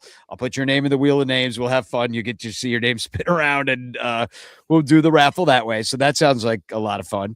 Also, there's the John Baker Day auction, which has a new item, an Anthony Rizzo signed bat. This bat. Ooh, I saw that last night. I might want that bat. This bat was in the auction. The guy who won it donated it back because him and his wife are supporting the game, my musical, in a big way, like a matching granty way. So anyway, as part of that, he just wants to like help me out as much as possible. He donated that bat that he won back to this auction. So now the bat could be yours. So thank you to Steve Gerstung for that. And there's also mental skills coordinating lessons with John Baker, which I could use, but I cannot afford him. Right, exactly. But go to his website though, Intentional Performance. There's little like tapes that he made where he'll like do a guided meditation with you. Yeah, so, no, that's awesome. So anyway, he's donated sessions, so you can get in on that. There's also a fun event, which Tom right now is the winner of it so far. But two things Tom is the winner of. It hangs over my shoulder. This Joe Madden signed scorecard, one of only 400, lineup card that I got from Club 400, signed by Joe Madden. Only 400 of these even exist. He's the leader of that. And the other thing he's leader for is a meal at Wrigley'sville Dogs and a bleacher ticket, hanging out with Bleacher Jeff in the ballpark. So anyway, which is hilarious because Tom's up at the game often enough. Like he could totally just go grab some food. Jeff would go and grab Wrigley'sville Dogs with him. I mean, it's awesome that he's willing to pitch in for that. We had a Poncho Boy prize last year, and the guy that won that, I said, I had to ask him, I'm like, so what made you bid on this? I kind of put this in there that I didn't think anybody would bid. And then it turned out to be one of the more popular prizes. He goes, I thought it would be fun. And I'm like, that is the best answer I've heard in a long time. And it will be fun. So he was right about that. And it's like one of those break-even things, because after you pay for the bleacher ticket and the Wrigley'sville Dogs, if Tom's getting a pretty good deal at this point right now, like right now we lose money on Tom winning this, right? Because it's only at $100. So get in there, because we're going to have the John Baker Day auction end during the program, which is next Thursday starting at 7 p.m. We'll go 7 to 9, something like that. Then 7 to 9, sure. Well, I'm only going to keep John for an hour of it. I promised him. His brother's going to come on and play a song on his trombone, which I'm pretty excited about. We're going to do John Baker Day trivia and stuff. Maybe John will hang out. Levante's going to come by, I think. I would 100%. Yes, if you want to do the over-under at 2 hours on John Baker, you'll probably win on the under. But if you do the over-under at an hour on John Baker, I think you're going to lose because, I've hung out with John a little bit at John Baker Days in the past.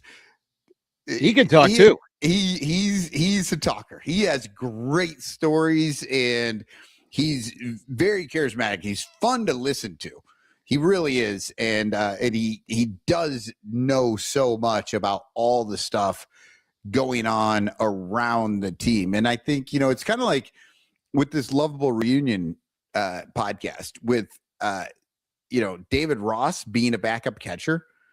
He was just in a lot of spaces that the stars weren't. They were busy.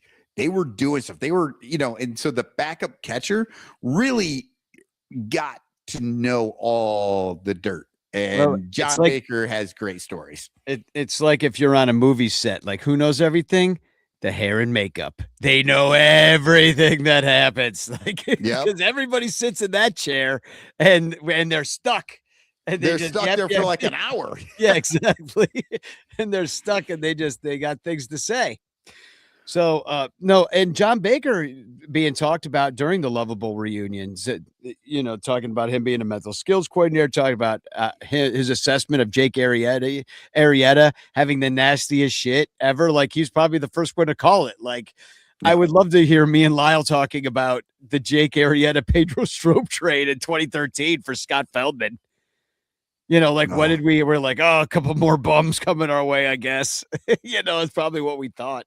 Guy's got an ERA of 4. He only had 8 wins. Yeah, I remember talking about Scott Feldman just because I thought Scott Feldman looked like a goth Amish guy. Yeah, we used Just to the call way him that the his chin strap. beard was, Yeah. and he had dark, like he wore like mascara in his. Yeah. He was like JD Vance of his time. Yeah. Oh, absolutely. He was the JD Vance of the pre. What do you call it? Like it's the antebellum is pre Civil War. Do you call the anti championship? Yeah, the anti-championship. There you go. Anti champum. Ooh, I like it. Anti champum. Anno Domini.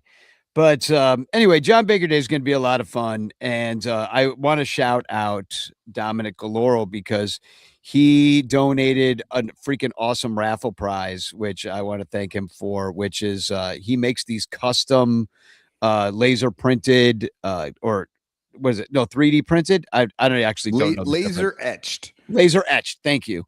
And he makes all this great stuff. So he's going to make, I think he said cutting boards and like some side things to go with the cutting board. Forget what it was. Tumblers, I think. That's what he said. Now I forget, but he wrote to me and told me what it is. But something like he's going to make you something and you can win from a ranter Dominic's handiwork. So Ooh, looking good. See, I might have to get in on that one too because I would like a baseball. He has been doing these laser baseballs for teams all around the Cedar Rapids area. So, to give to the kids at the end of the season. And it's a kid sitting with the bat on it. Like you see the back of the kid's thing. He's got the bat on his shoulders and his name and his number on his jersey. God, they look awesome. Yeah, no, they really do. He was showing me pictures of those. I was a kid. I was lucky to get a fucking orange slice and a Capri Sun at the end of the day. These kids are getting badass baseballs with their name and number and shit on it. End of the year pizza party at Gatsby's is what we got. All one long table, a bunch of stinky kids begging their mom for Pac-Man quarters. That was the day. Oh yeah. So don't know if I have anything else to add about John Baker Day. Let me look at my notes to make sure that one more thing is that I want to shout out all the raffle sponsors because they, without them, I have nothing to raffle off. So I want to thank Ballhawk Dave because he's raffling off some jewelry, In the Clutch shirts, Penguin imprints, and Crawley, who he donated a Patrick Wisdom, Matt Kemmer signed art piece, and also a ball that's also signed by Patrick Wisdom. So, and then the Dominic. So that's a lot of great prizes. I got a couple things around here, and one of the grand prizes, although I don't know if this is better or worse, is where the hell did I put it? I thought I had it right. Oh, it's up there. Is the 2016 championship bottle of champagne. Oh, right. Yeah, it's worth like $125. So hopefully somebody local wins it because I don't know if it makes the trip. It's That's gonna be a tough one to ship. Yeah. It's gonna be a tough one to ship. So anyhow, you know what, Danny? Why don't you add to anybody bidding on that can meet you at Wrigleyville Dogs and you'll buy them. I'll add it to you'll buy them you'll hand it over to them and they'll get an Italian beef combo. Yeah, exactly. Well, and so far it's Tom. You got to outbid Tom Cooper. Somebody's got to outbid him because $100 isn't even going to cover a beef sandwich and a bleacher ticket at this point. Tom's he's walking away, really stealing from me at this point. We all know Tom. He's always taking shit from people. No, Tom's a wonderful guy. That's why he loves showing up and hanging out with the likes of us because we keep him in check. Because otherwise, left to his own devices, Tom can really get himself into some trouble. Boy, that guy's a wild man. He is a wild man. We gotta, so many times we've kept him out of jail. Yeah, Tom Cooper climbing up light poles and trying to go to hookers. I mean, we try with Tom. We try, we just we've kept him out of jail. Well, a few times. Those other times we weren't so successful. Anyway, I'm super excited. Please tell your friends, like, share, all those things. And we'll do it online. And I hope to see you at Nisei Lounge next Wednesday as like the pre-show party. I have a little segment on the show that nobody really likes, but I like it because so I'm going to do it anyway. 150 years ago. It's disconcerting. It's a little frightening. It's also a bit annoying. I have to agree. Yeah, nobody likes it. Yeah, it's but it's like talking about Little Bighorn usually, just some horrible. It's such a good idea, and then I'm always excited about it, and then by the time it's over, I'm like, oh. Well, this might turn it around for you here. Okay. So, first of all, there's some real baseball stories that are involved here. Now, whatever you think of the baseball that was played 150 years ago, which was not the same brand of baseball that we currently are witnessing at Wrigley Field in Chicago, but there was a game. There was a lot of run scoring this week for the 1876 Cubs. And one of those guys that was getting a lot of hits and scoring a lot of runs was a guy named Cal McVeigh, who had 6 hits on July 22nd and 6 hits on July 25th. And those are consecutive games because of the way it works. Yeah. So because of that, he's the only major leaguer to known to have 6 hits on consecutive games. Okay, but here's the thing. It says 6 hits and 6 hits. Was he 6 for 6, or was he like somehow 6 for 7 or 6 for 8? He could have been, because they scored. I told you they scored a lot of runs. Yeah. So the White Stockings, the Cubs at the time, beat Louisville 18-0 on July 20th, and the Louisville Grays. Of course, yeah, they had no other colors. They had 2 colors. Just so you know, gray or white. And the gray, you got called the Grays when you ran out of laundry soap. So yeah, they were no the poor team. Yeah, they were the poor team. The White Stockings had money. The Grays had no money because they had bleach and a laundress. So, but then they beat the White Stockings. They beat Louisville, the Grays, 18-0, and then they beat them 30-7. And Good then Lord, they beat Then they beat Cincinnati 23-3 on July 25th. So they scored 71 runs in 3 games. And here's what's wild about it. Not that that's not wild enough, but it gets wilder. So Louisville was charged with 37 errors in the 30-run game. 37 errors. That's amazing. There hasn't been 30 errors in all of Major League Baseball this year because they just refuse to give anybody an error. It's true. The errors are way down, and they certainly won't show them to us on the recap. And here's the thing: the errors are not way down. They just don't call them errors anymore. They call them base hits and move on. Well, this scorekeeper was so ruthless that he called 37 of them, even though the fielders did not wear gloves.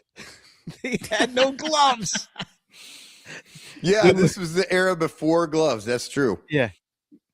So, and the scorers considered very few balls too hot to handle. This is from a Saber article. So it's and to be fair, they didn't wear gloves, but a pop fly you could catch on one bounce. That would still be an out, because even then they were like, I'm not catching that shit. Yeah. Like, I'm not getting under that with no glove.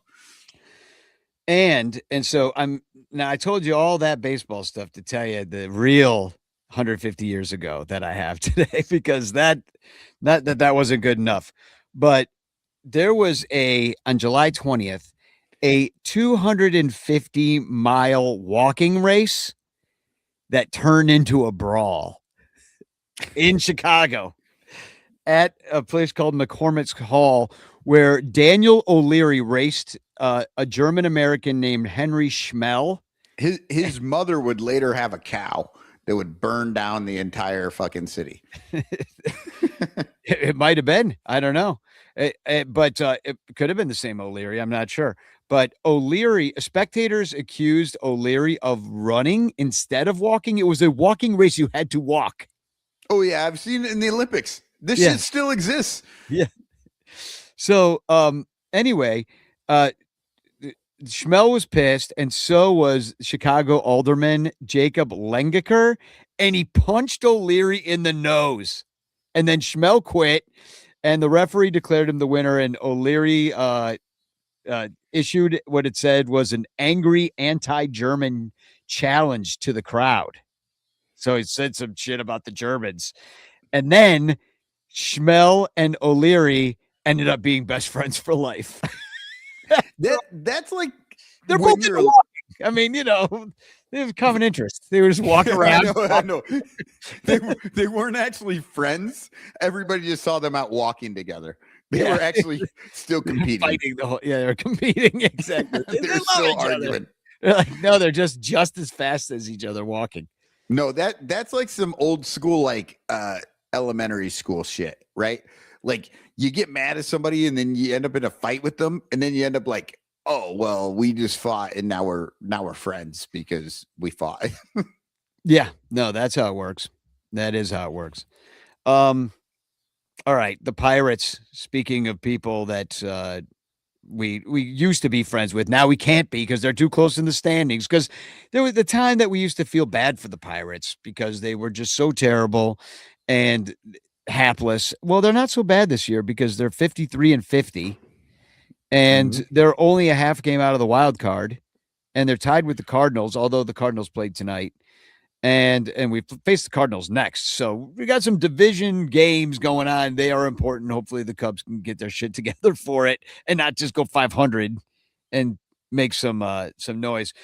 And the Pirates have played well in the Central, 17-12 in the Central. And like I was saying before, they are above 500, but they are 5 under against plus 500 teams. The Cubs are 2 under, all hollow. It's all hollow. And So, Eli made a point the other day about that Twins game because the Twins beat the Cubs the day before. They were put now the under Twins 500. at 500. So then when they beat them, that gave them one extra game for Yep. beating a team at 500 or better. Yeah, and then the next game they did not have that opportunity because they were then under 500 again. Yep, exactly. So, and that might be the case here. Although, no, we won't unless we sweep the Pirates and put them back to 500. Put them at 53-53. But their offense has been really good. Like their offense, their OPS has been second in baseball behind the Nationals, which that's also surprising. That's weird to hear you say those words. Oh, this is just the last month, by the way. These are the last 30 days. Okay, I was like, No, the no. Nationals have not been good this year. No, but they have come been on. They've come on. Yeah. They've come on, but they were terrible early. So anyway, but they've been better than the Cubs the last 30 days. They deserve to be in the position they're in. They've been third in homers in the last 30 days. They're 8th in walks, but they're striking out a ton, more than anybody, in fact. And they steal a lot of bases. And this last month, the Pirates have scored 5 more runs than the Cubs, 150 to 145. And that includes all those Cubs blowouts because the Pirates, they didn't beat anybody 23-3, but they did beat a lot of people like 9-7 and 10-8 and different scores like that. So they were a little bit more consistent in putting up a fair amount of runs per game. So it's like not an average, which is actually hollow because I don't care if you win 23-3, if you're going to lose 1-0 next game, like we did all week, like we did this week. Like exactly. we did. Yeah. Yeah. And I always listen to the opposing broadcasters, and that the Twins broadcasters were saying that like, oh yeah, they've scored like 6 runs a game for the last like 14 days. Like, yeah, but there was a 23-3 in that run. That's Like 4 games of runs. Yeah, exactly. Yeah. So, so they're good. The offense is good. Their starters, they've got pretty decent starters with Paul Skeens at the top of the rotation there, but their ERA is better than ours. Starter ERA by a third of a run, 4.14 to 4.46. And their bullpen is a third of a run worse. than but it's just all very average and mid. And they're Well, just that's the name of the game anymore. I mean, it is. MLB stands for mid-level baseball. Yeah. It is. And they want to add 2 more teams. I finally saw like a professional, like an actual person who works for a huge sports conglomerate come out and say, you think they can't fill these bullpens now? You want to add 2 more teams to this and have 24 more pitchers to get shelled on a nightly basis? Your own team doesn't have enough guys, let alone 2 more teams worth of dudes. There is an American League team and a National League team in Florida. Neither one of those teams can put butts in seats. Cut those 2 teams. Yeah, that would make the league better. Cut off America's wang.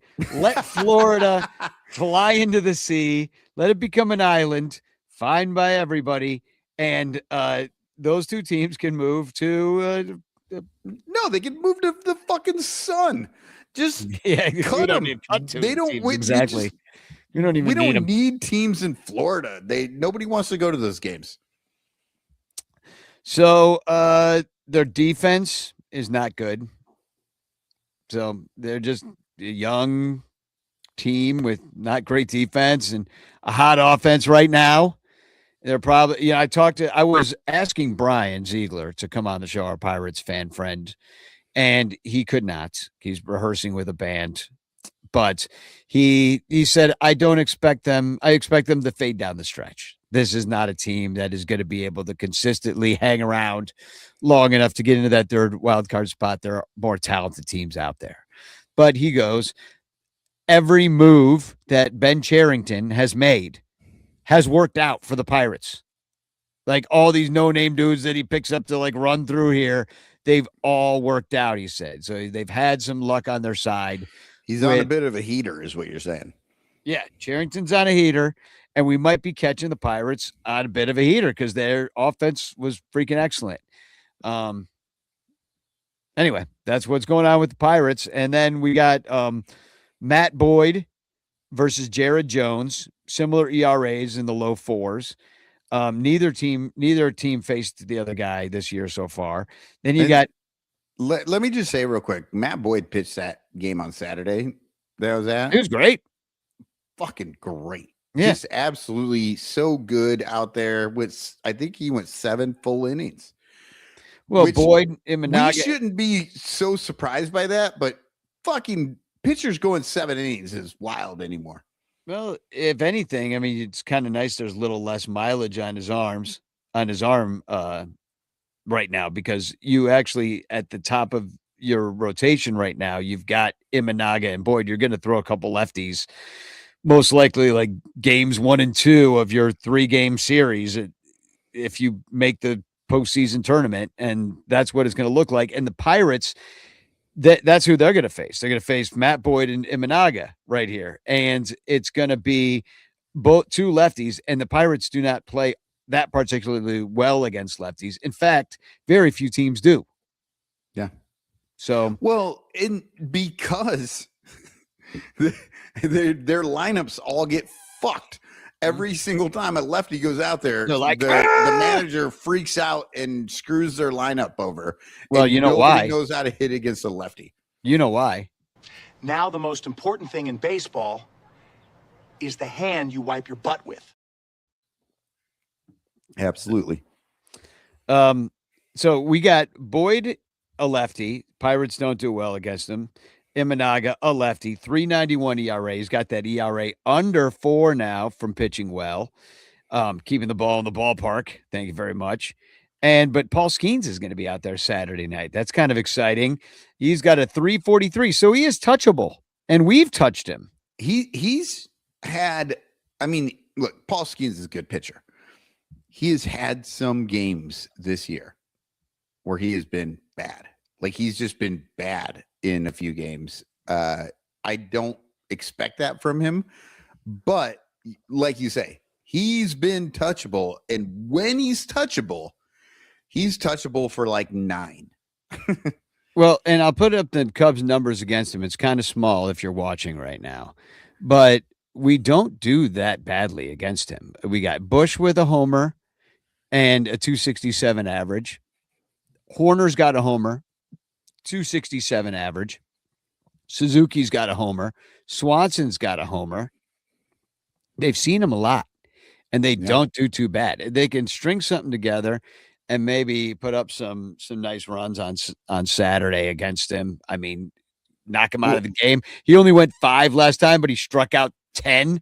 Like, he went 5 innings against the Cubs, but he struck out 10, but they got him out of the game for making him work. There was an error. Bad Pirates defense made it hard for him. I was just going to say that. The thing that the Cubs have done against Skeens that has worked for them is to see a lot of pitches. They strike out a lot against him, but if he's got to throw 7 or 8 pitches to get the strikeout, then they get into that bullpen. And that is where, like, literally we have seen over the last 2 years, probably 4 or 5 games where the bullpen for the Pirates has just literally walked the bases, like, it's been insane how bad the bullpen has been in the last couple of years behind Skeens. Yeah, and they're maybe not as bad this year, but they're still not good. If you think our bullpen is bad, and it's not good, their bullpen is worse, a third of a run worse. Well, to be specific, and part of that is, if you want to get it, I don't know what their fucking FIP is, but the defense behind their pitchers is not good. And we saw one of the most amazing things I've ever seen live in a game. Saturday, we got to see the 8-4 to 2 to 5 to 3 double play, because the Twins just absolutely didn't know what the fuck they were doing. Like, running all over 2 guys at second at one point. The guy going home fucking turned around and ran the other way, even though PCA dropped the ball. It was just bad base running, and it's amazing. And I feel like that's kind of the thing that the Pirates end up doing too. Like, you get into their, only it's the other way. Like, you get into their defense, and then all of a sudden you have Cubs runners running all over, and they're scoring and you don't know why. The same way that the Twins, you're like, how the fuck did we just get a double play? I thought we were going to give up 2 runs. Yeah. Well, and that is, you got to admit, the Cubs do play pretty tight baseball when it comes to that stuff. They don't make too many dumb mistakes like that. They are good on defense. They make mistakes at times. They absolutely do, but it's only noticeable to fucking Fruit Loops like us that watch every goddamn game. Yeah.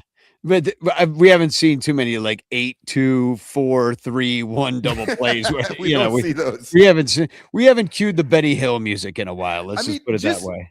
Just the fact that the Cubs defense was able, like, I don't even know how the Cubs defense pulled that off. Like, to be present enough to get those 2 outs in that moment was wild.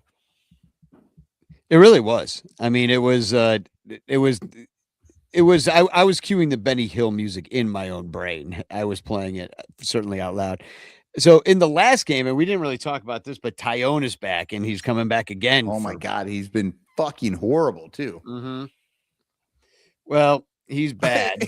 And I love they put Philip Maton. They put him back on the IL for the exact thing. Like, his knee is hurting him, and they're like, oh, rub some dirt on it, Phil, and just learn to fucking play with it. He pitches like 2 games. He's terrible, and they put him back on the IL, and then they bring up Tyone. Yeah, it's not going well with Philippe Maton. I think they should just shelve him for the year and just call it a day. Let him, I don't know what he needs to do. They're going to find out that he needs like major knee replacement surgery or something like that. Yeah, they seriously need to do a 60-day IL on that guy and just not worry about him the rest of the year. Yeah. So Tyone, he's going to go back out there. He was not good. He gave up a bunch of dongs in his return. He's going against Ashcraft, and the Pirates actually do pretty well against Tyone. That guy, is it Lau or Low? I always forget until with the steer. Brandon it doesn't Lau. matter. Yeah. So I just say low. He's got 3 home runs off of him in 17 at bats. So that's not good. And I remember Low screwing us over many a time. And but both of them, doesn't really matter. Lau or Low will destroy Cubs pitching. There's no way around it. So I already mentioned that we're going to be hanging out on Wednesday. That's my announcement. We're doing John Baker Day next Thursday, 7 p.m. Show on up, buy some raffle tickets, bid on the auction items, and also vote Matt Camber in the St. Louis Today Best Tattooer competition. Yeah, absolutely. Yeah, let me share that link out too. I don't know how many times you can vote. vote. One more note about this series coming up. Remember, they are in Pittsburgh. They are an hour ahead of us. So these games are going at 5:40. The first 2 games are at 5:40, and the game on Sunday is going to be at 12:35. 12:35. Yeah. These are always the games that I'm tuning in an hour late. I miss like the first 3 innings of every one of these damn things on the East Coast. So I just want other people to maybe not have that issue. So save the date, Cincinnati on the September 19th. We'll be out there. And not to doorknob this, but Little Yumper asks, do you think the Cubs will make a deal before tomorrow? I never know what the hell the Cubs are going to do. But why tomorrow? Well, I mean, there is tick-tock. They got only like a week. We've got deals are already happening. But we've got a week. I mean, week and a half to before the true deadline hits. Yeah, so I mean, and then they're sure doing why he was wondering about tomorrow. That's all. Well, and we didn't even mention this, but they're doing dumb shit, and it's not dumb shit to James Triantos. I'm sure he's very excited to come up and play, ride the pine instead of Kevin Alcantara. He's riding the pine for like $30,000. He'll do it. He'll do it. He's going to play. He's going to be up for a week, never see the field, and make more money than he's made all year long. Yeah, I mean, he really hasn't. I looked up his numbers, and they're not particularly impressive. So I don't know what to expect, except for that he's going to sit and be an extra guy, and hopefully late in the game when it's 23-2, and they've got a position player on the mound in the 6th inning, and like that happened the other day. That was pathetic. They're gonna give him the start against Skeens, and then they're gonna be like, "Welcome to the big kid. You're no good."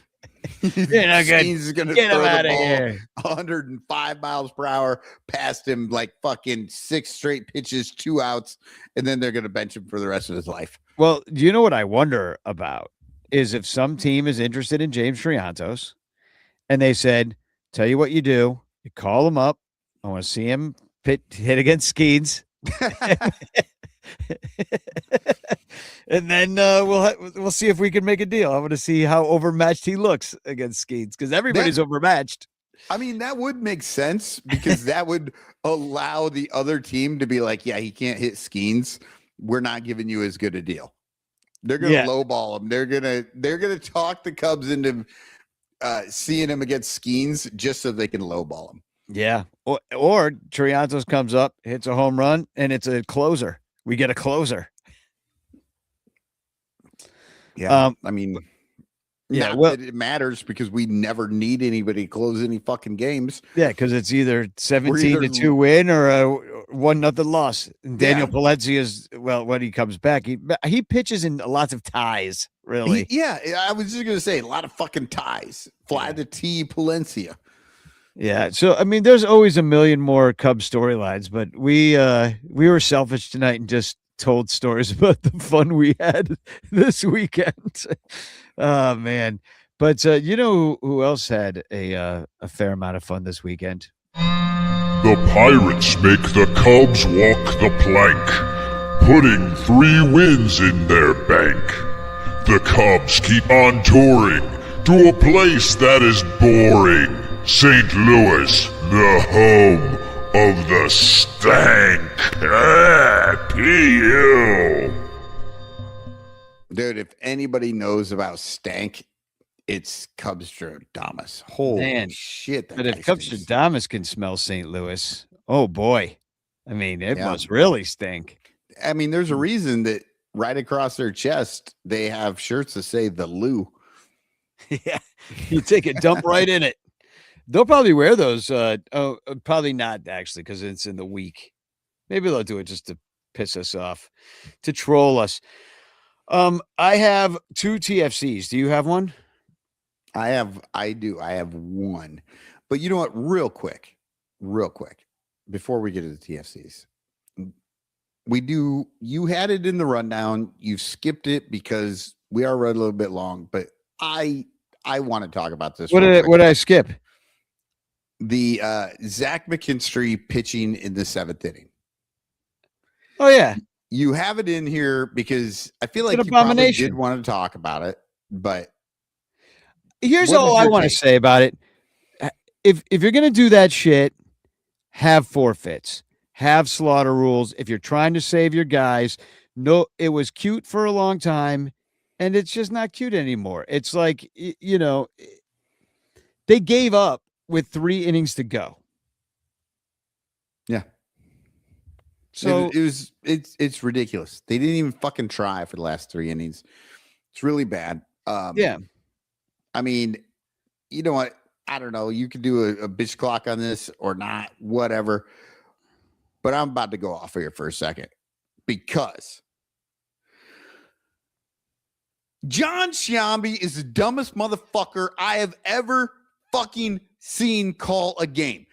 He's watching this game and he's all butthurt because Zach McKinstry's up there throwing fucking eephus pitches that nobody wants to see, which, by the way, I will say one of the funnier things I've seen was like 3 eephus pitches and then that 81-mile-per-hour fastball that everybody was like, holy shit, where'd that come from? That was absolutely hilarious, by the way.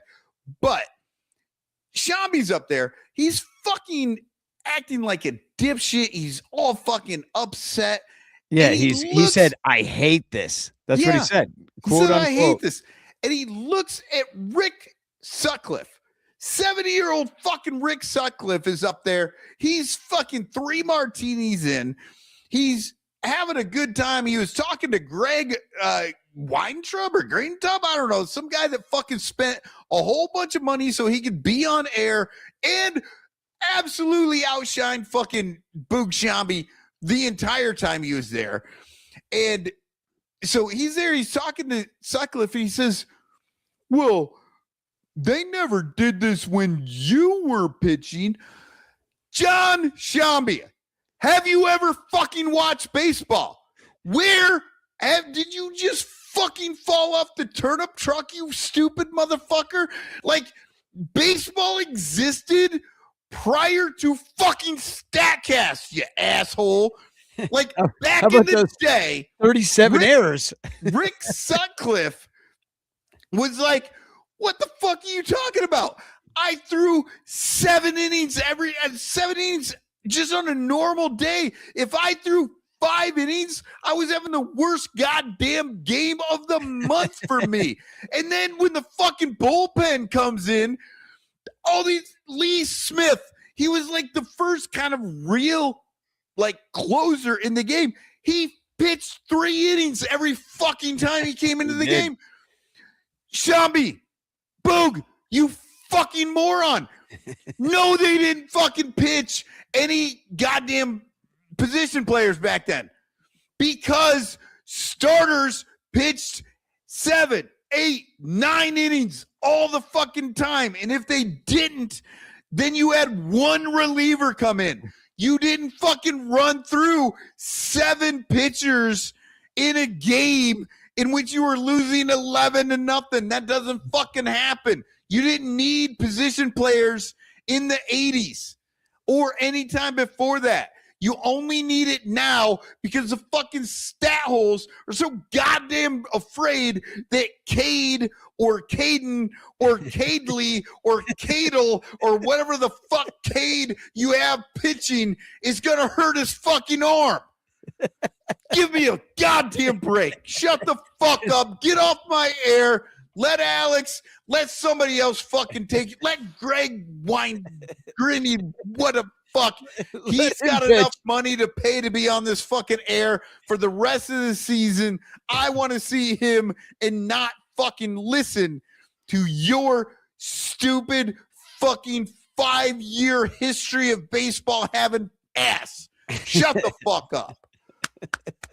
Very good. And on that Sorry. note, you know what? well, I did. I think that's a perfect. I did not have that planned until I saw it in your rundown. And then when you skipped it, I'm like, nah, fuck this. We got to go. We got to go. But that really is the perfect segue into TFCs because you just flexed like a cube. That was beautiful. But I totally agree with you. I mean, it's bullshit. It's like, what are we watching here? It's like, oh, is the beer free now? The beer should be free. You get a position player in there, free beer for everybody, free beer and hot dogs. Everybody go home. Everything left over. Fans get to eat because you guys stop freaking giving a shit. Yeah. Yeah. Fucking teach these guys to pitch and not just throw. And their numbers, like these guys padding their numbers, like, oh, you got like some guy like Seiya Suzuki, like how many home runs of his are actually off of a position player? I think he's got like 3 or 4. Exactly. He's got 18, it's like, no, he's got 14, just like Boog wants to say that, Ian Happ has one more home run. Yeah, because he hit it into the wind. Yeah, on opening day. It's like, yeah, get it below the wind and maybe we'll talk. Then you can. Yeah.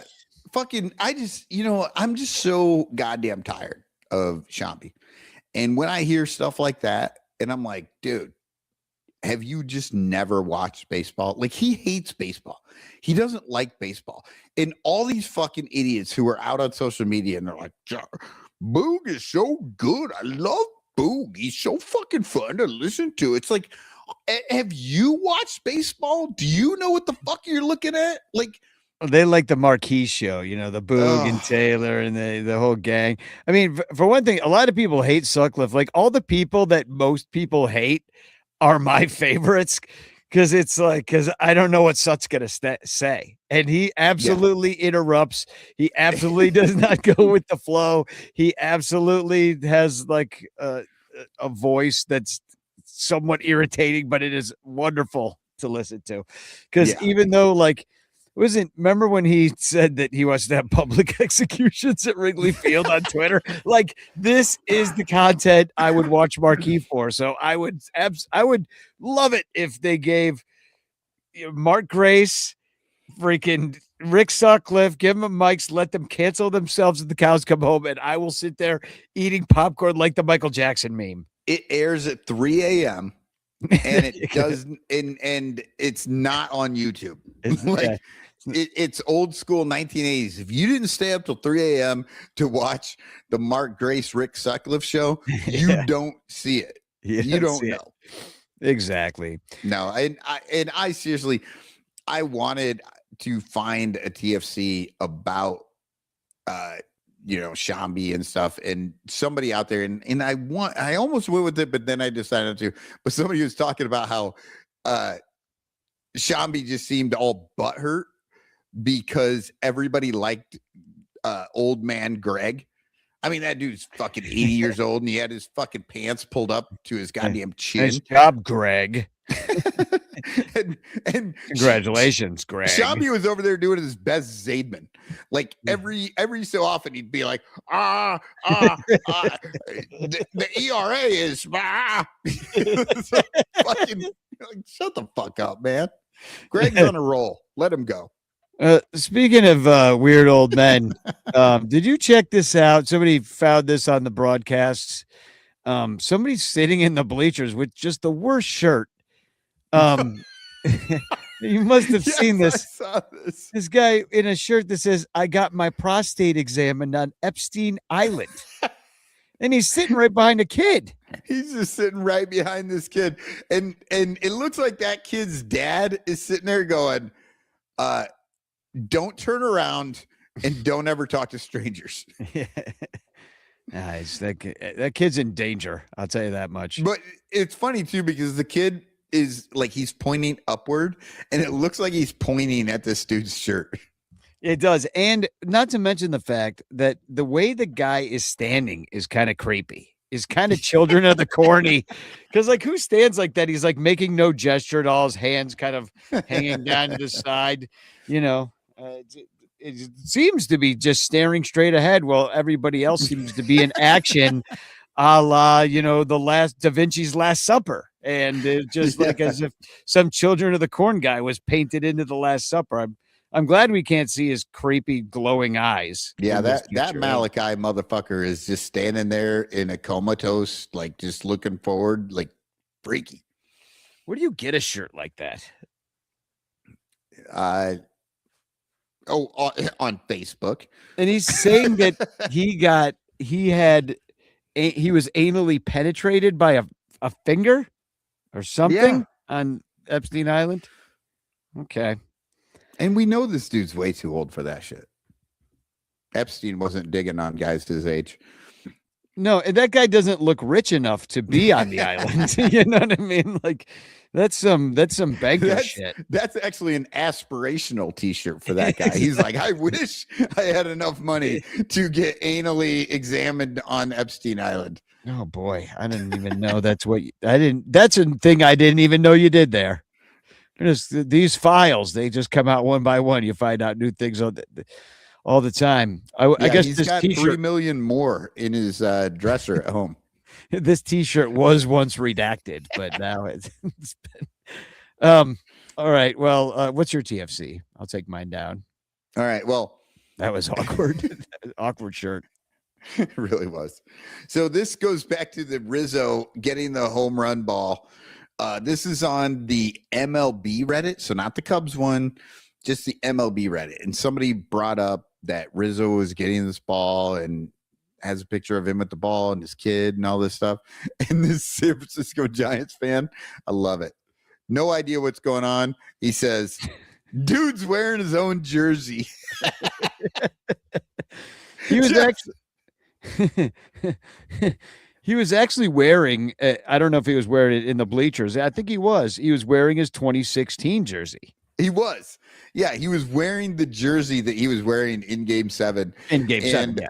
It is just so funny that Dime Chimes, like, just coming up the top rope, just busting Rizzo out. He's wearing his own jersey. Who else is, when you're a Major League Baseball player, who else? You wear your own fucking. Who else's jersey is he gonna wear? It would be funny if, like, you know, Rizzo showed up in a Matt Caesar jersey or something like it. I mean, why not?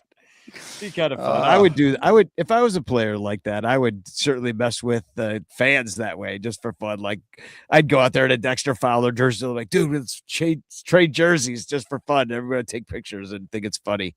Yeah, you know, just nothing made me happier than seeing that dude thinking he was dunking on Rizzo in that moment.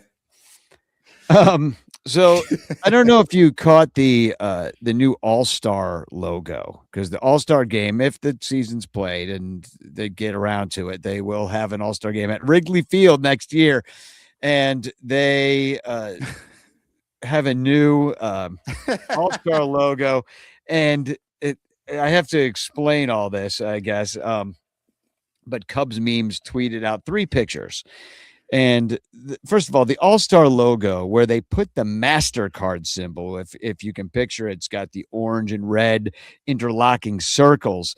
Well, they put those orange and red circles right where like a Starman's balls would be, you know. So it makes, so like, you know how like you can make a Starman, like a star kind of looks like a person. It's got the arms stretched out and the legs stretched out and then the head.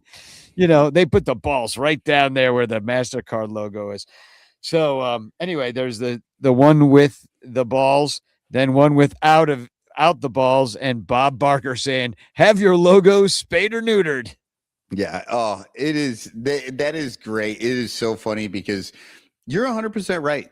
That All-Star Game logo looks like it has balls just sitting there. And the thing is, who looked at this and didn't think that?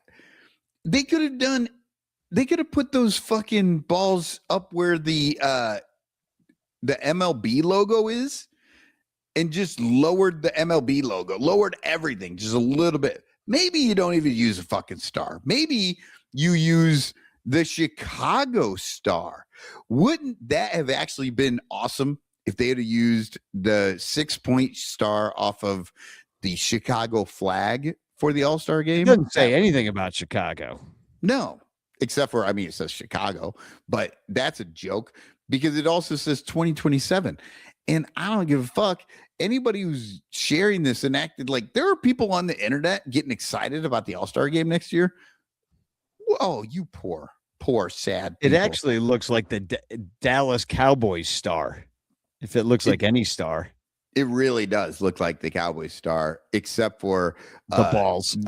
Except for the balls. So the Cowboys are neutered for sure. But yeah, there's going to be no game next year. There's going to be no game. There might be a semblance of a season. There might be a 60-game sprint. There might be some sort of little 100 games or whatever. But in those seasons, they don't do the All-Star game. They don't have time. No. And so we don't really know who's don't good. see the All-Star game going to Chicago next year.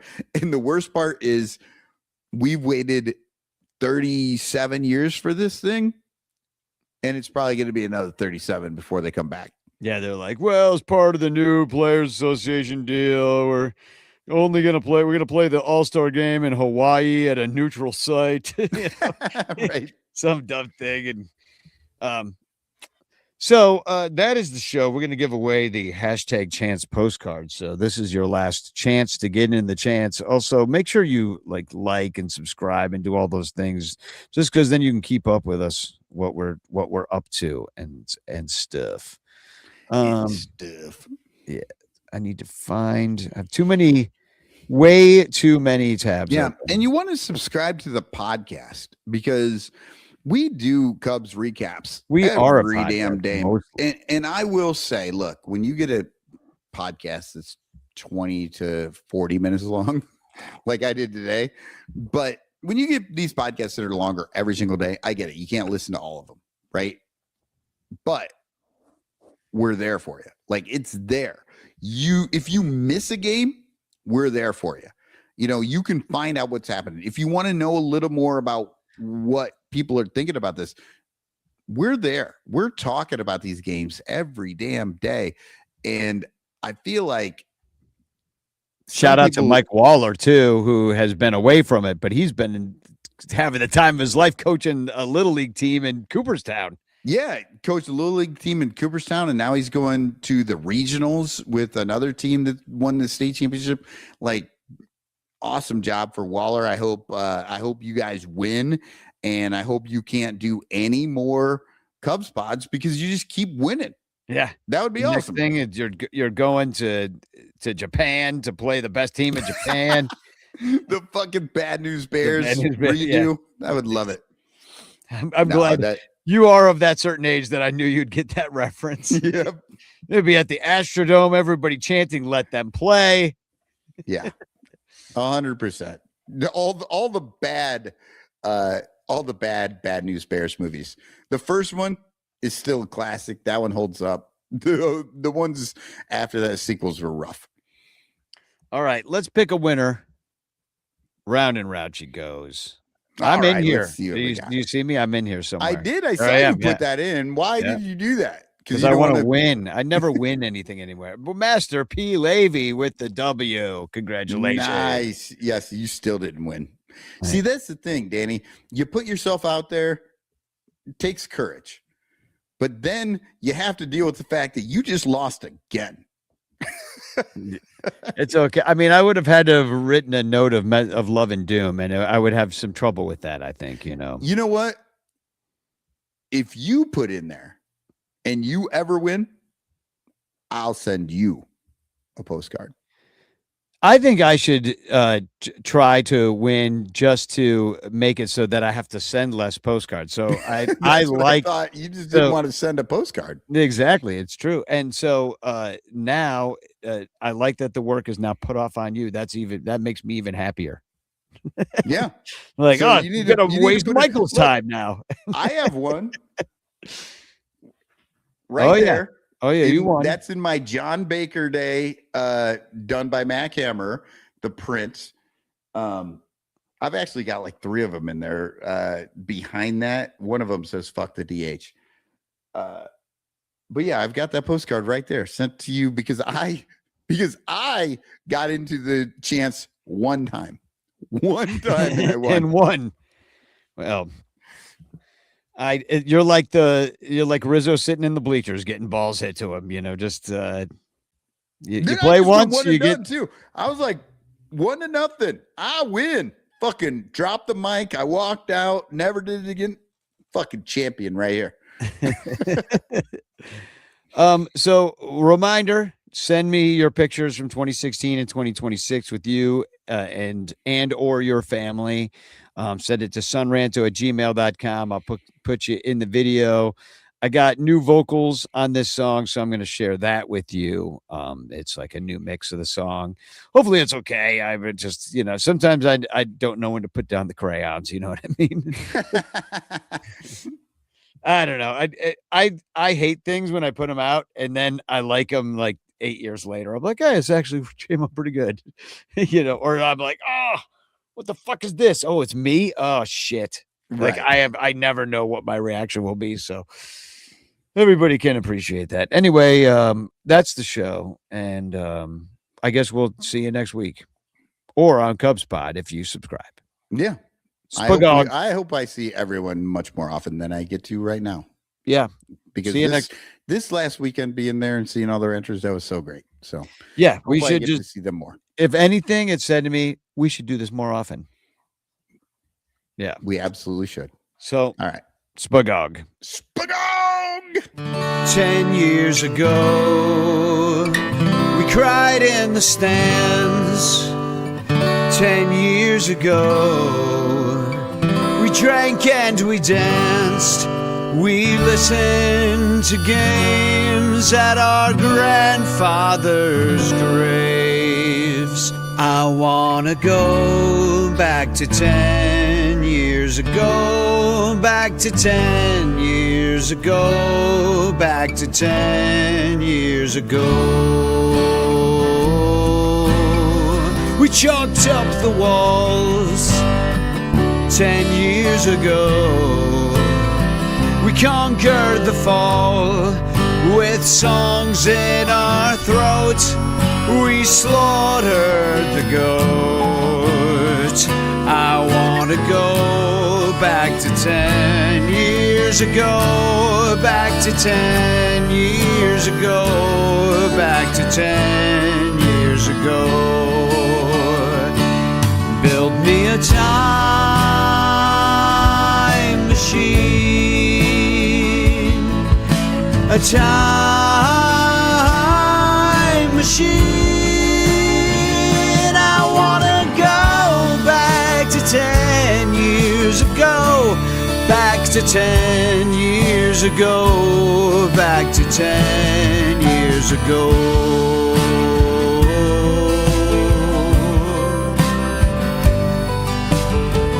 10 years ago, we laughed through the tears of a century's years.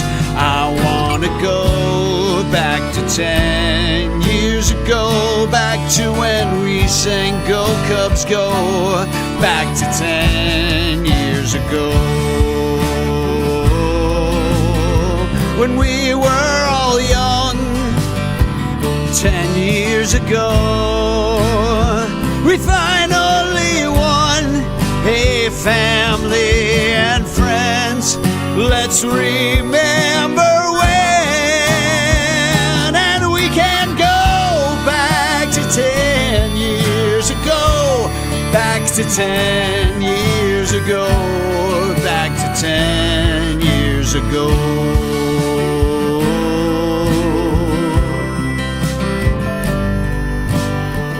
10 years ago, we listened to games at our grandfathers' graves. I wanna go back to 10 years ago.